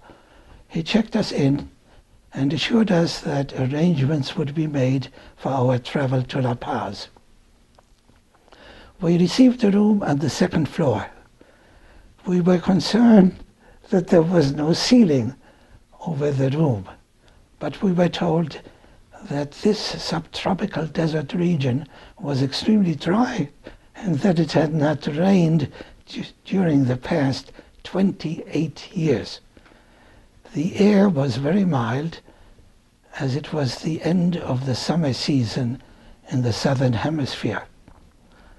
The lack of a ceiling was beneficial since the room reeked of gasoline, which was apparently used to combat cockroaches. We saw dead ones on the next morning. Since the city was not highly illuminated at night and the sky was cloudless, the stars were impressive and made for a romantic atmosphere after we had turned off the very dim light. From Arica, there was a train to La Paz in Bolivia, which went twice a week. We left on the 18th of March. Arica is at sea level at the foot of the Andes Mountains, which has peaks higher than 20,000 feet. To leave Arica for Bolivia, the train had to climb to about 10,000 feet, and it required 2 locomotives to pull the train. During the course of travel, the train must traverse a mountain pass at about 14,500 feet. At this altitude, the air is very thin, and some people, particularly the older and infirm, have difficulty breathing. Practically the entire travel time, including an overnight stop en route, is spent in the vicinity of 10,000 feet. There was a possibility of spending the night en route in a hotel of sorts, but few, if any, availed themselves of this. A few sleeping compartments were available on the train. I imagine that few people knew about these compartments, and even fewer would have been able to afford them. Most people remained in the passenger car overnight. It was well known that some people became sick or had panic attacks at the highest altitude, and the joint person who accompanied us on the trip tried to assure us that not everybody is adversely affected. However, many kept asking when we would be arriving at the highest altitude. After the high pass, it was a relief to be at only 10,000 feet. The trip was not entirely a harrowing affair. Most of the time, the sight of the snow-covered Andes Mountains was spectacular, awe-inspiring, and spellbinding. And those like myself who were not apprehensive about their health and were unafraid of altitude sickness were rewarded by tremendous sights. Nonetheless, it was no pleasure trip, because the facilities on the train and the native people on the train and on the stations where we stopped were strange to us. And just about every man must have worried about the uncertain future awaiting us at our destination. The last station before La Paz was the village of Viacha, which is still on the high plateau, the altiplano of the Andes, at about 12,000 feet. La Paz lies in a bowl at some 4,000 feet below. The distance from Viacha to the central railroad station in La Paz is only a few miles of zigzag travel down the mountains. 2 locomotives are used to haul the train between the 2 stations. The second engine employed during the descent is to ensure that the train does not run away. Upon arrival in Viacha, family members boarded the train to greet their relatives and to take them by taxi to the city. My father's brother Israel came into the carriage. When they spotted each other, each called the other's name, and they fell into each other's arms. It was an emotional reunion. It is perhaps amazing that their recognition of each other was instant and instinctive. My uncle Israel was about 10 years younger than my father, and the last time they had seen each other or spoken together had been 20 years before, in 1920 in Poland, when their ages were about 25 and 15, respectively. And thus, 2 months after our departure from Frankfurt, we finally came to a new destination where normal life could resume.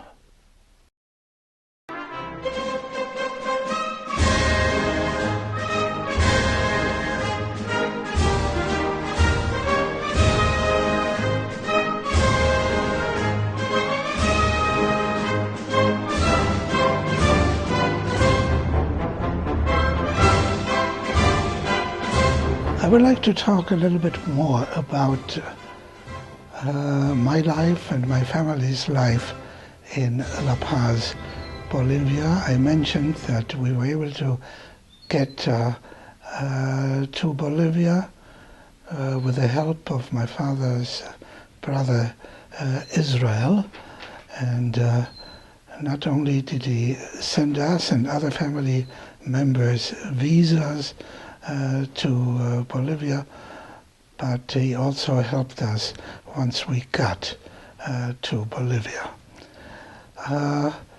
Most people in Frankfurt, except professors of geography, probably had never heard of Bolivia. It was not a prominent country. It was not prominently known. So I want to tell a little bit about Bolivia. There was no internet at the time, so it was virtually impossible to get any useful information about Bolivia, and certainly there was no useful information in any language other than Spanish. Bolivia is right in the center of South America. It is bordered on the north and east with Brazil, on the west with Peru, on the south with Argentina. It is right in the region of the Andes Mountains. The Andes Mountains represent a chain that runs between north and south, a chain of high altitude mountains. All the mountains are perpetually snow covered. Many of them are well over 20,000 feet above sea level. And La Paz is right smack in these mountains, in a bowl which is maybe which is a few thousand feet lower than the average altitude of the Andes. So La Paz is roughly at a 10,000 foot level, but it's very hilly, so it goes anywhere between 9 and 12,000 feet, which is very high. The air is very thin, and it's really very difficult to breathe. It's difficult to walk. And in my youth, I actually did play sucker in La Paz and even at higher altitudes, which probably was not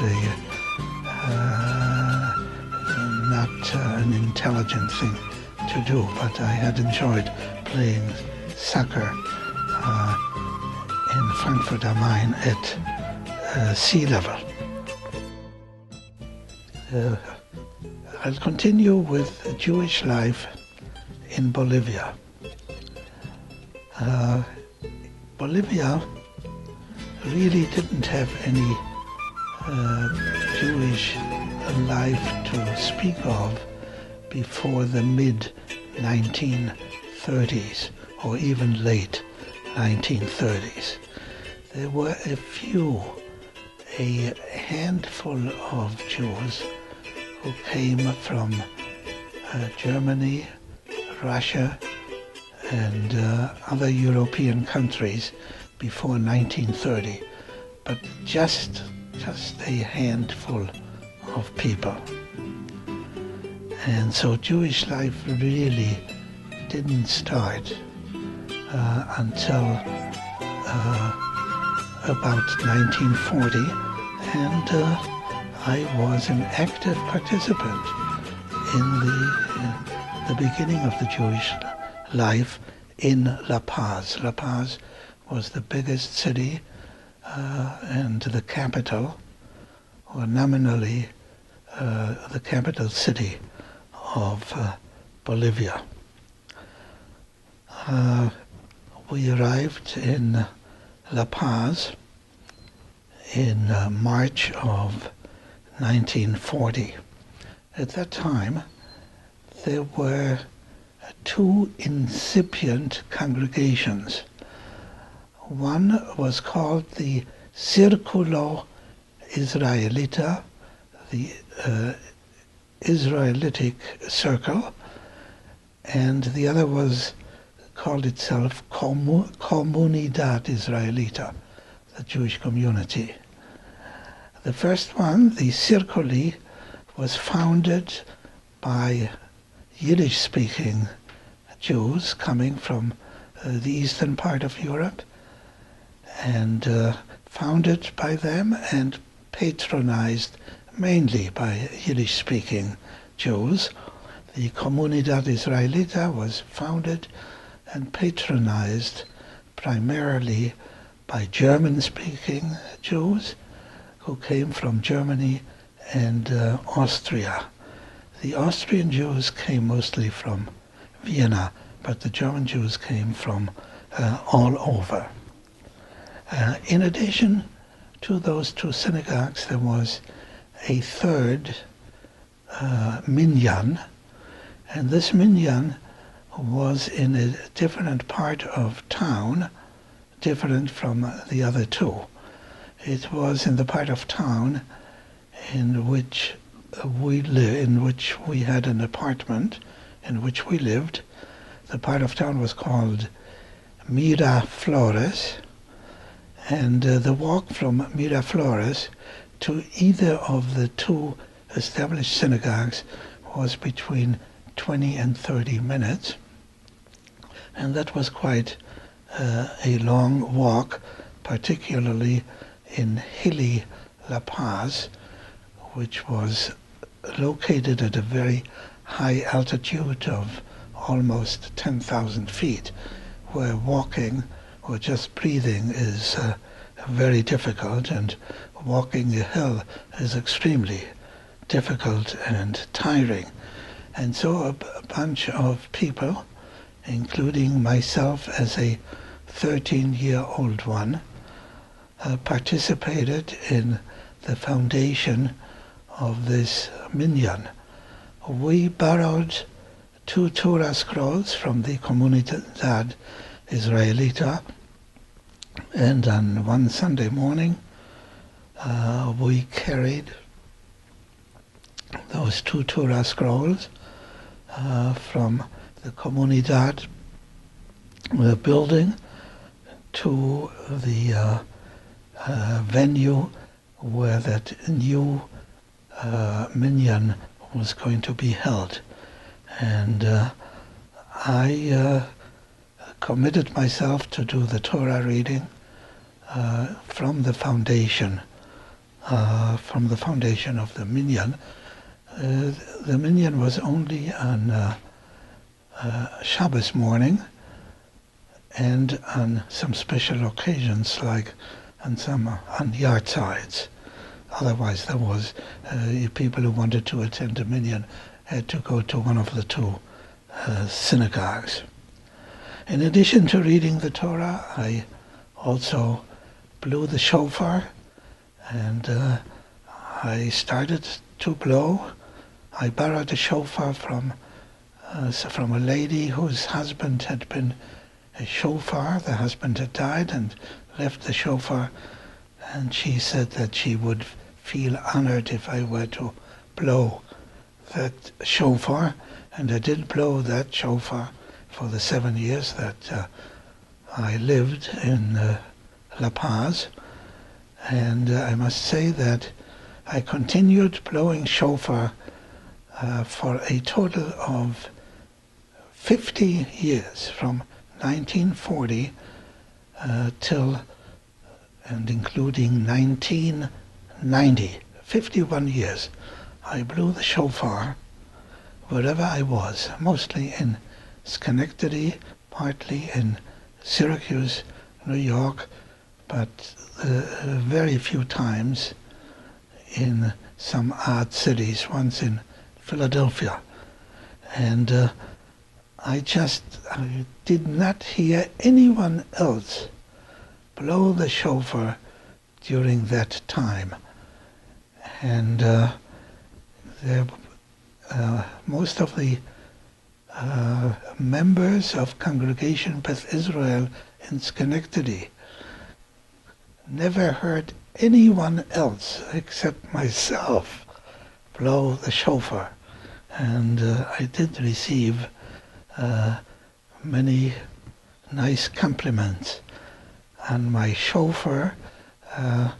I was able to do the Tekiah Gedolah for rather a long time, and I was always amused when kids came around the bima and looked at their stopwatches to see how long I was able to hold my breath.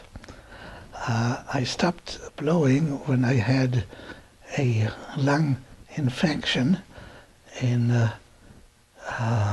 1991, and indeed on Rosh Hashanah and even Yom Kippur I was hospitalized, and the Hayat Chazan was nice enough to walk to the hospital some 40 minutes to blow for me, and that was also the first time that the congregation, the first time in 40 years that the congregation had heard anyone other than myself blow the shofar. Coming back now to La Paz in Bolivia, since Jewish life was very primitive, there were no printed Kesuva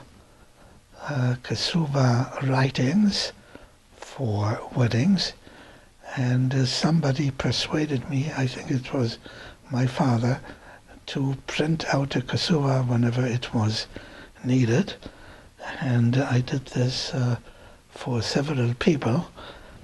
And the most interesting thing that I can tell about writing a Kesuva is this.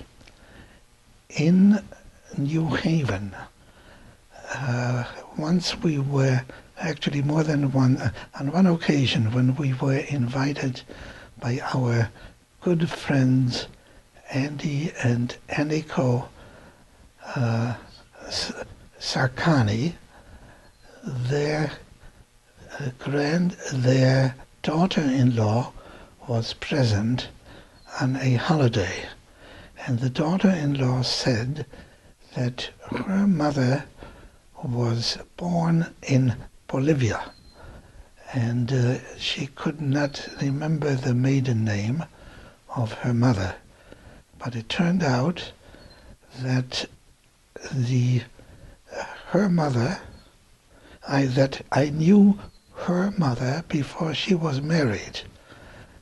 And not her mother, I knew her grandmother before she was married. And I knew her grandfather before he married her grandmother. And not only did I know them, I wrote the kasuva for their wedding, and I was able to, I had kept a diary since I was 13 years of age, and I was able to show the diary entry that I wrote the kasuva for Samuel Gross, that was his name, and Ruth Glückstadt, that was the grandmother's name. So, and I get a great kick out of it whenever I think of it. After coming to the United States, occasionally I do write a kasuva, and I wrote a kasuva for our son, actually twice, for both his marriages. But in Syracuse, I did write divorces, kitten, for many years. And that was a bit of an income. I think it paid $10 or $15. That wasn't much money, but it was much better than the $2 I got paid for acting as a witness. And it is in the act of signing my name as a witness that the chief rabbi who administered the get was impressed by my writing, and he asked me if I could write the entire kasuva. He was not really satisfied by the sofer who had to travel quite a long distance from Binghamton, New York, to Syracuse, New York. He didn't have a car, so he had to take the train, and he had to be picked up from the train.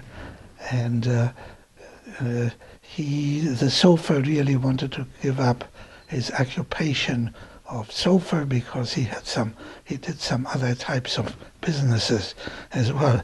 At any rate, Rabbi Yallo, Samuel Yallo, convinced me to write kitten for him, which I did. I also wrote kitten for my father-in-law, who was a rabbi in Ithaca. Incidentally, Rabbi Yallo had his son, who was a professor of physics, Aaron Yallo. He married a lady who later won one of the few Nobel Prizes given to women, and she won the Nobel Prize for her work on radioactive chemicals used in diagnostic work. And it was very enjoyable to meet that entire family. Going now back from Syracuse back to La Paz, I did a few other things in La Paz. I participated in the organization of a small Bikur Cholim organization where the members of the Bikur Cholim visited sick people either at their homes or in the hospital and brought a small gift such as some chocolate or a can of fruit to the visited person. And as Baal Kore, I also solicited people who had an honor, I asked them to make a donation not only to that small Stiebel, but also to the Biker Cholim Society.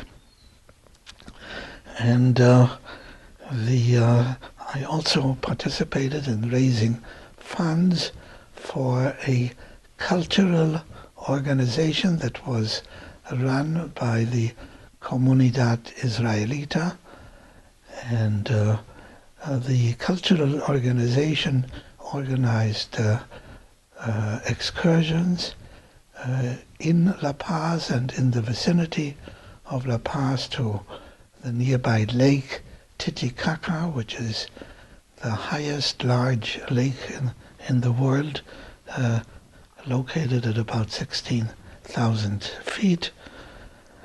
And incidentally, as another part of my participation in Jewish life, after the Baal Koreh of the Comunidad Israelita left La Paz to go to a better occupation in Buenos Aires, I was hired as his successor, and then I became the paid Baal Koreh until I left La Paz to come to the United States at age 20.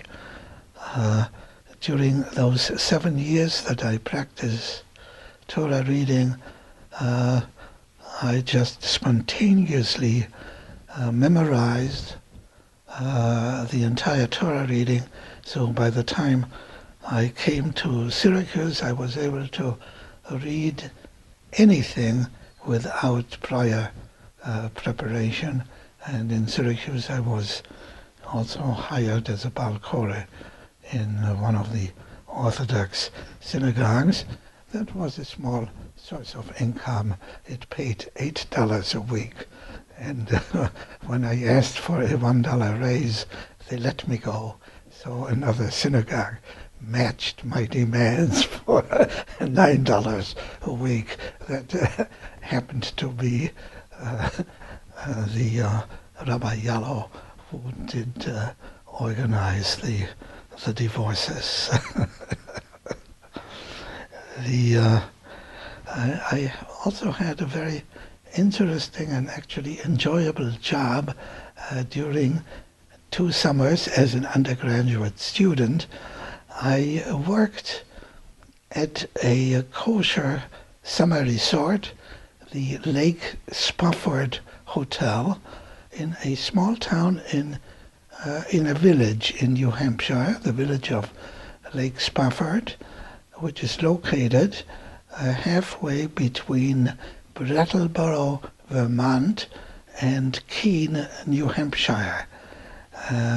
They had a Syracuse University student who did the linen for them, and he found a better occupation, so they were looking for a substitute, and I went as a substitute. I had 2 jobs.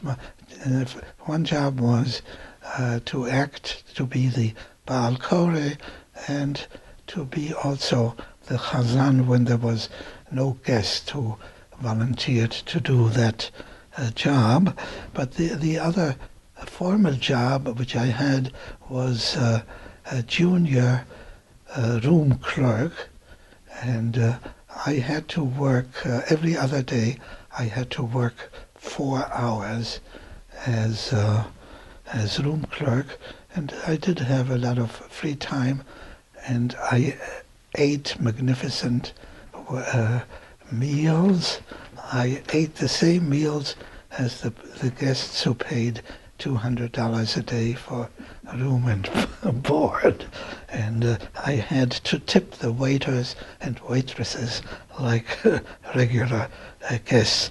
But I did learn a lot about hotel practice, a lot about Jewish Americans, including Jewish American princesses, and it was a very enjoyable stay for 2 years.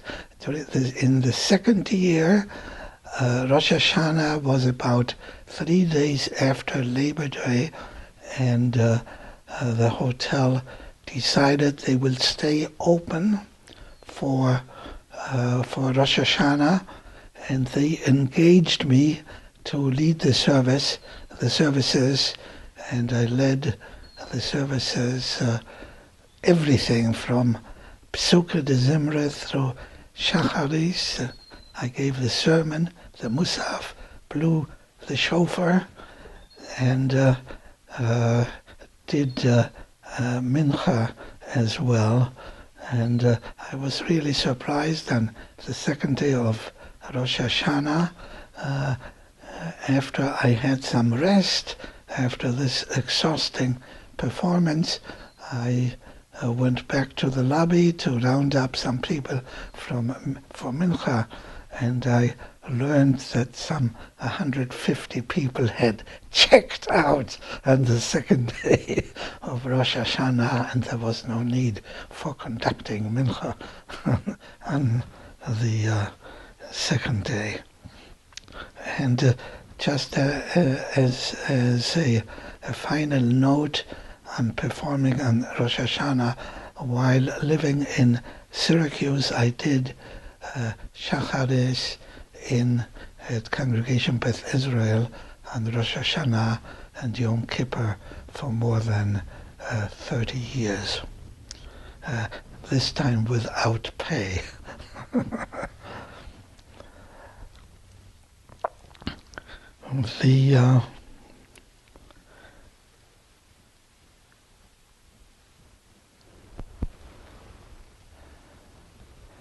After coming to Schenectady, I continued to participate in community life, but this time in a managerial capacity. I was elected as Gabbai and actually enjoyed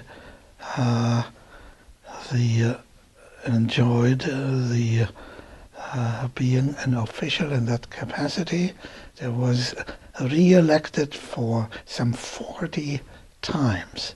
I was the Gabbai for some 40 years and helped out with whatever was needed during the services, including, of course, the blowing of the shofar, in that I appointed myself to do the Torah reading whenever it was necessary, or to do the liturgy, to be the chazan whenever it was necessary.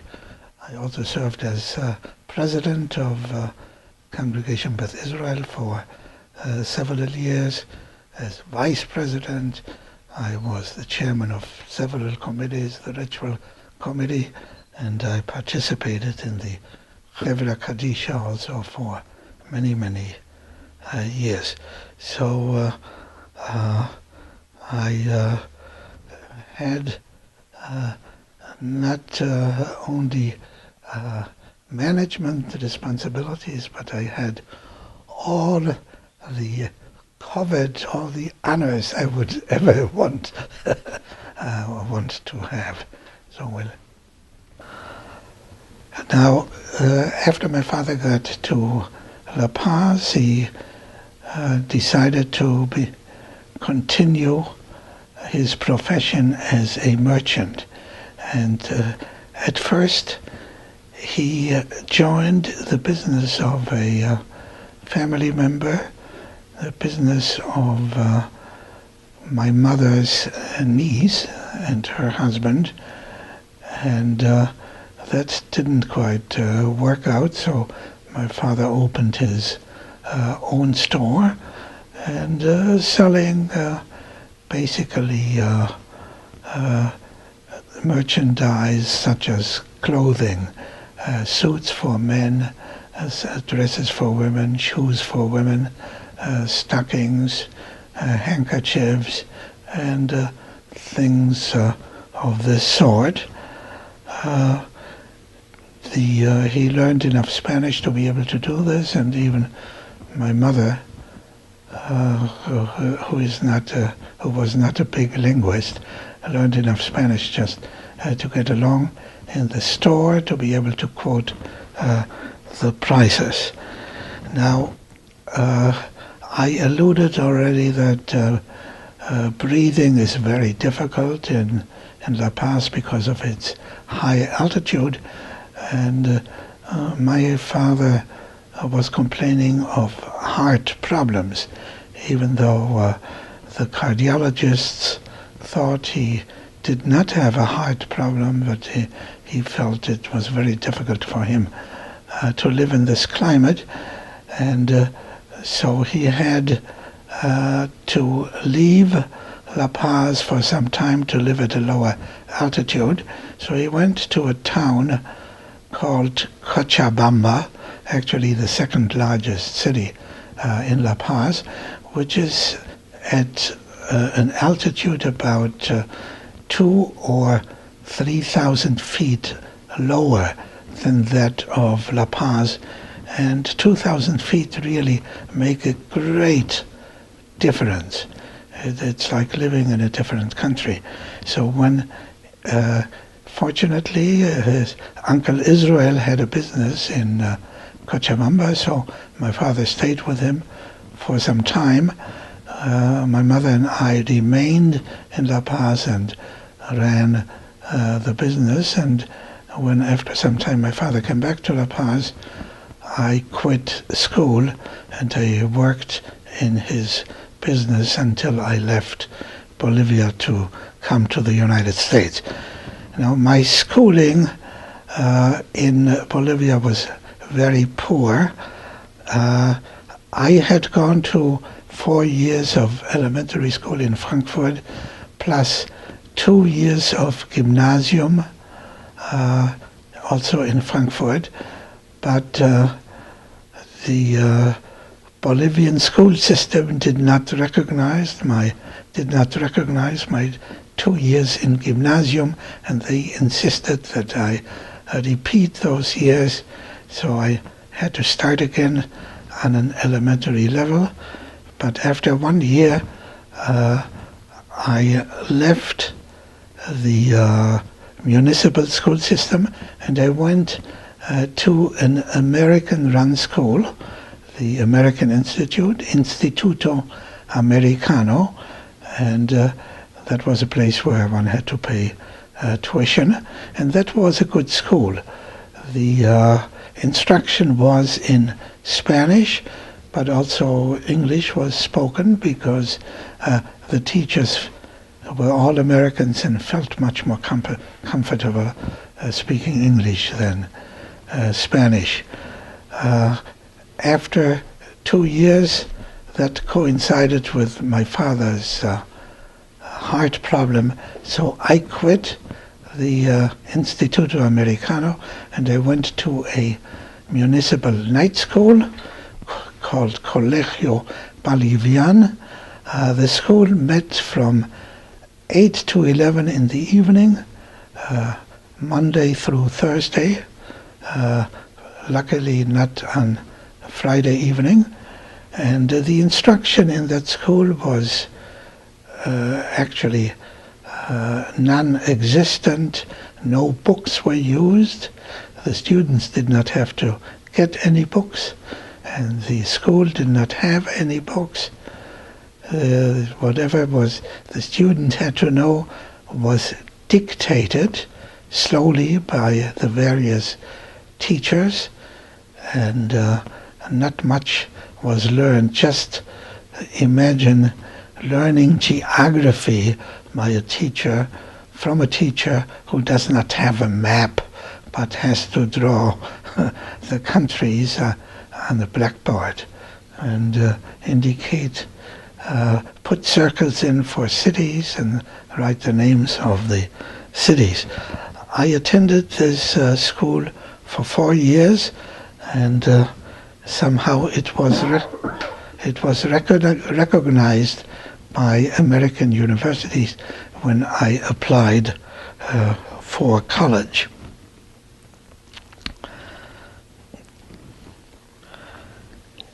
Not that I didn't have enough things to do in my father's business, going to school.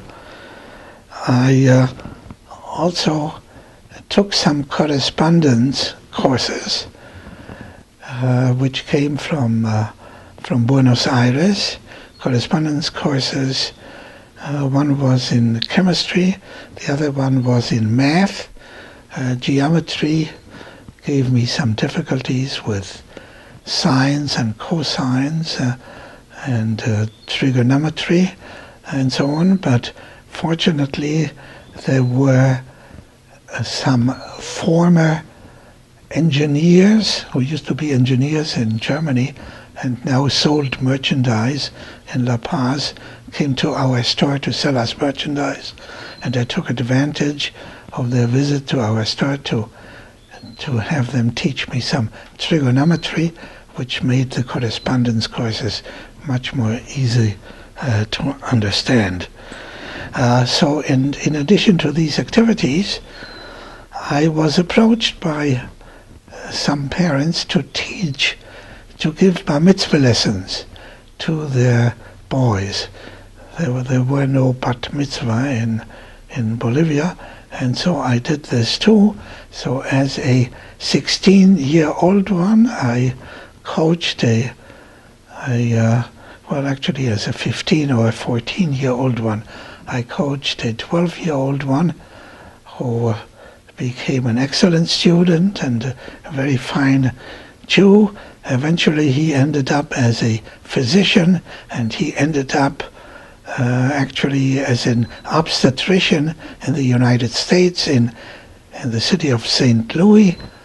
And he is, thank God, still alive. And every year I send him an email to congratulate him on his anniversary. He's doing very well. I am now 83 and he is 80 with quite a few grandchildren, and it's really nice to be in touch with him.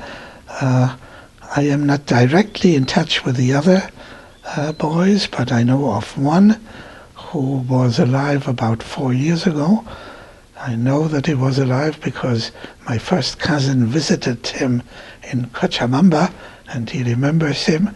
He was a pretty terrible student, I must say. And then I remember one student very specifically because his father did not pay me for the lessons but promised to pay me eventually.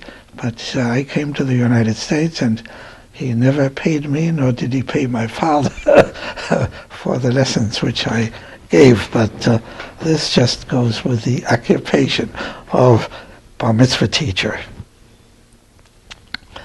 I had two very good friends in La Paz. One was my friend Irving Hertz, like the car company, and he also came from Frankfurt am Main, and we stopped seeing each other and corresponding after we came to the United States, but we were very close in La Paz. We met just about every week. He taught me shorthand in several languages, German, Spanish, and English, and I still use shorthand today in those languages. It was very useful. He went to work for one of the mining companies, actually a mining company owned by a Jewish owner at that time. Hochschild was his name. The mining company has been owned by the Bolivian government for, I'd say, 40 years now, and the mining company went back to where it was, that is in Dreert. It was mismanaged and hasn't made any money since the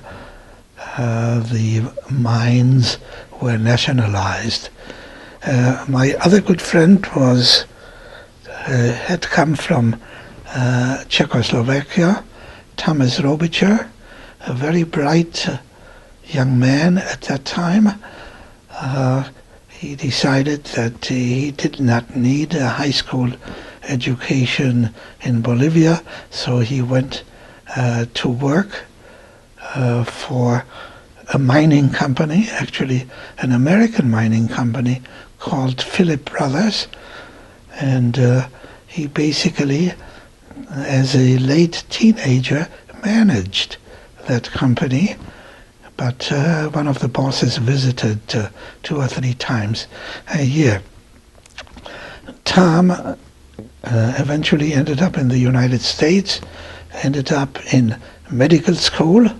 After he went to Boston Medical School, after going to Syracuse University as an undergraduate. After he graduated from Boston, he found out that he really didn't like the practice of medicine. And so he looked for industrial employment, and he went to one of the drug companies. And as one might expect from Tom, he wouldn't start on an entry-level job, but he started as the medical research director of the Ayers company, drug company in New York City, a job which he greatly enjoyed, but unfortunately he became, he went into some kind of a neural mental disease, and unfortunately he terminated his life as still quite a young man.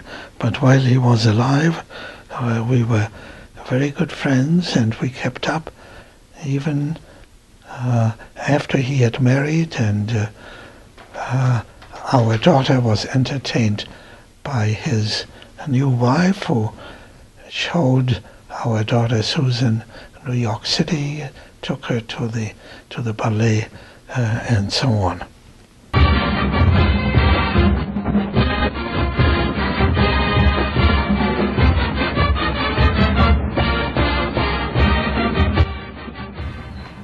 My parents were very unhappy that I would be leaving La Paz.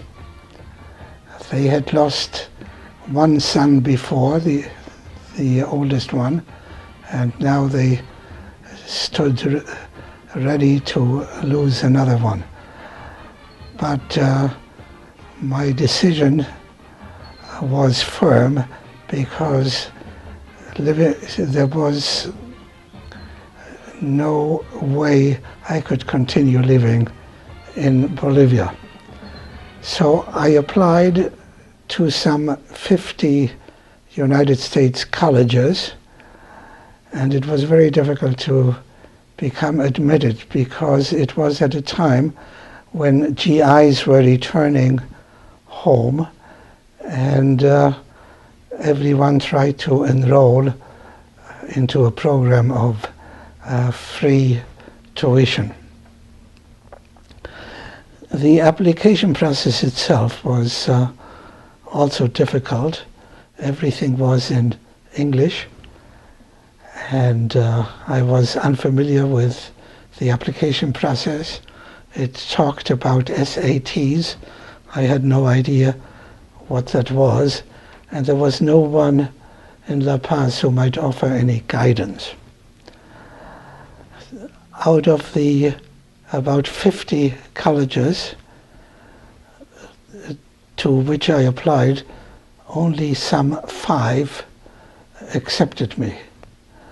Out of those 5, only one was in a recognizable state, and that was Syracuse University in the state of New York. So this, I arrived in Syracuse on the first day of classes of the second semester in 1947. I had to register on that day, and they slapped me with a late registration fee. In the afternoon, I attended a physics lab, and everything was just extremely difficult.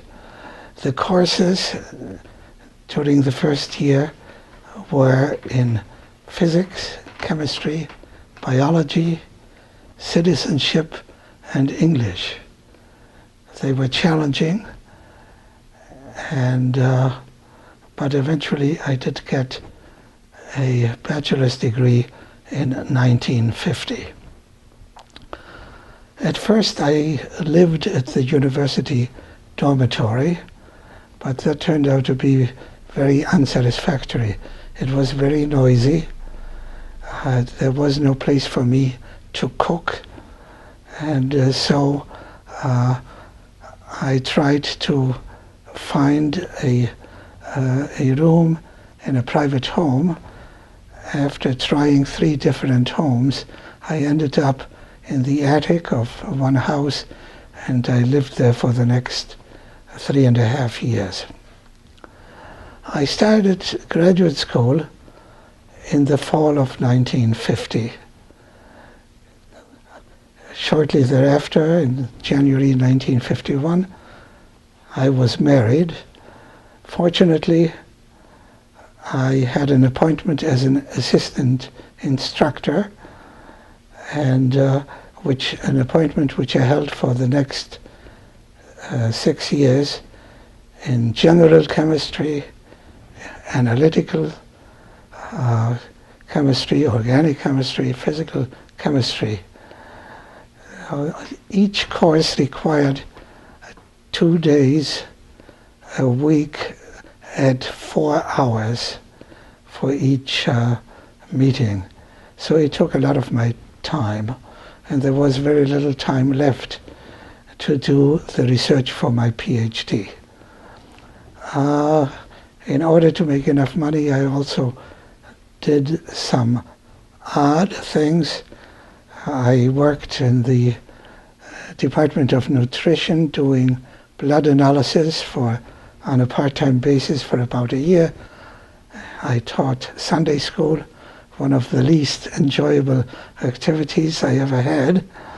And during 3 summers, I was a research associate at the Solvay Process Company in Syracuse. And for 2 summers as an undergraduate, I worked as a junior hotel clerk and as a Baal Kore in the kosher Lake Spafford Hotel in New Hampshire. I commenced my professional activities, not counting my work as an instructor, after getting the PhD in the fall of 1956. I started looking for a job already in 1953, and I was fortunate in getting 7 offers. I accepted the offer by GE, and I worked at the Research and Development Center of GE in Schenectady, New York, for 37 years. Most of my work had to do with information recording and display. Within those years, for 10 years, I was the manager of a small research group. The most fun of the work I did was in the development of a new photographic process, which I called photoplastic recording. I did not invent the process, but I did invent the films that were used. The main point of the photographic process was that it could be developed without chemicals by briefly heating the film.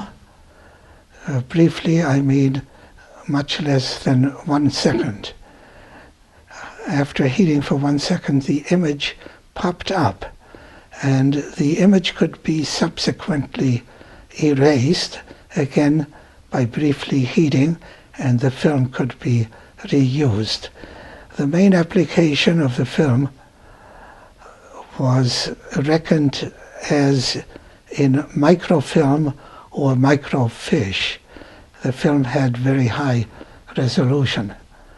Unfortunately, the process and film were not commercialized.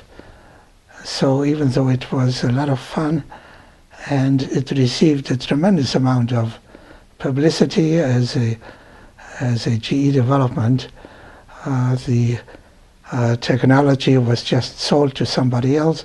It was sold to Bell and Howell, which at that time was a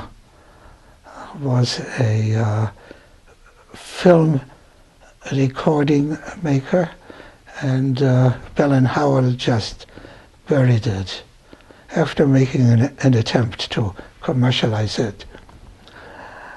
The most useful work which I did in research had to do with the development of liquid crystal displays. I started to work on this in the very late 1960s, before anyone had heard of liquid crystals. I and the group that worked for me developed materials and fabrication processes. I also developed color displays, making new dyes, and this work resulted in about a dozen patents on new dyes useful for this application. We demonstrated the possibility of having displays at gas pumps. We made displays which had touch pads, and this was in the mid-1970s. We tried to convince the GE washer department to use it as a washer display rather than punching in the type of clothing or whether the water should be hot or cold. This could all be done by touching the front of the display. But again, it just was not used. However, the color scheme which I developed was used in LCDs that were first used in airplanes for the display of aircraft information such as altitude, wind speed, and so on.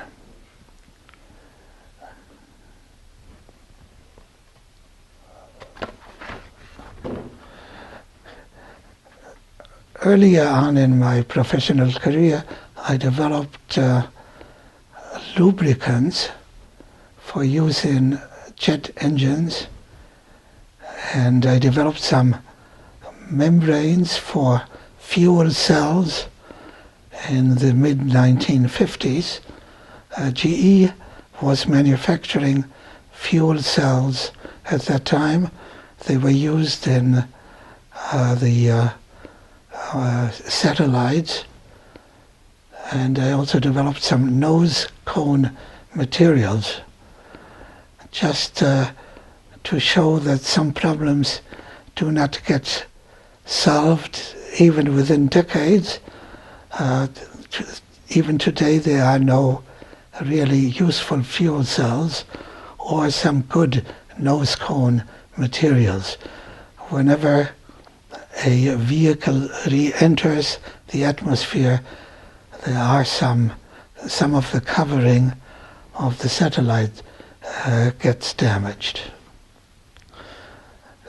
I did a moderate amount of travel to GE facilities, and I tried to take advantage of the travel to take vacation thereafter, visiting national parks and other interesting places, including Japan and other side trips.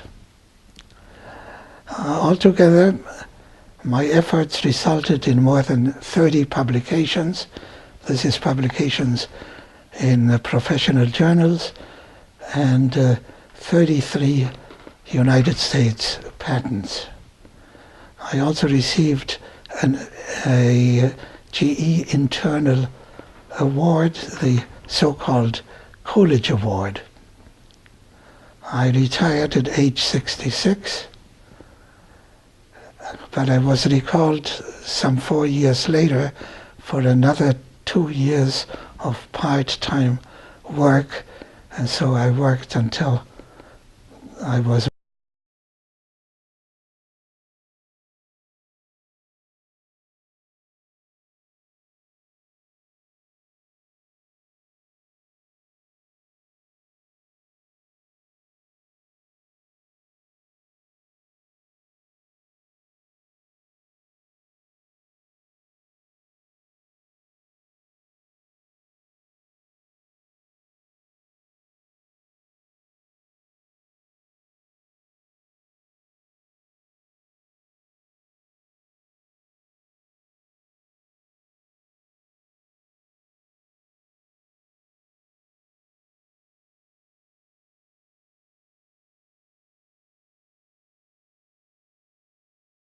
work that was leading to some commercial application.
beschütze dich.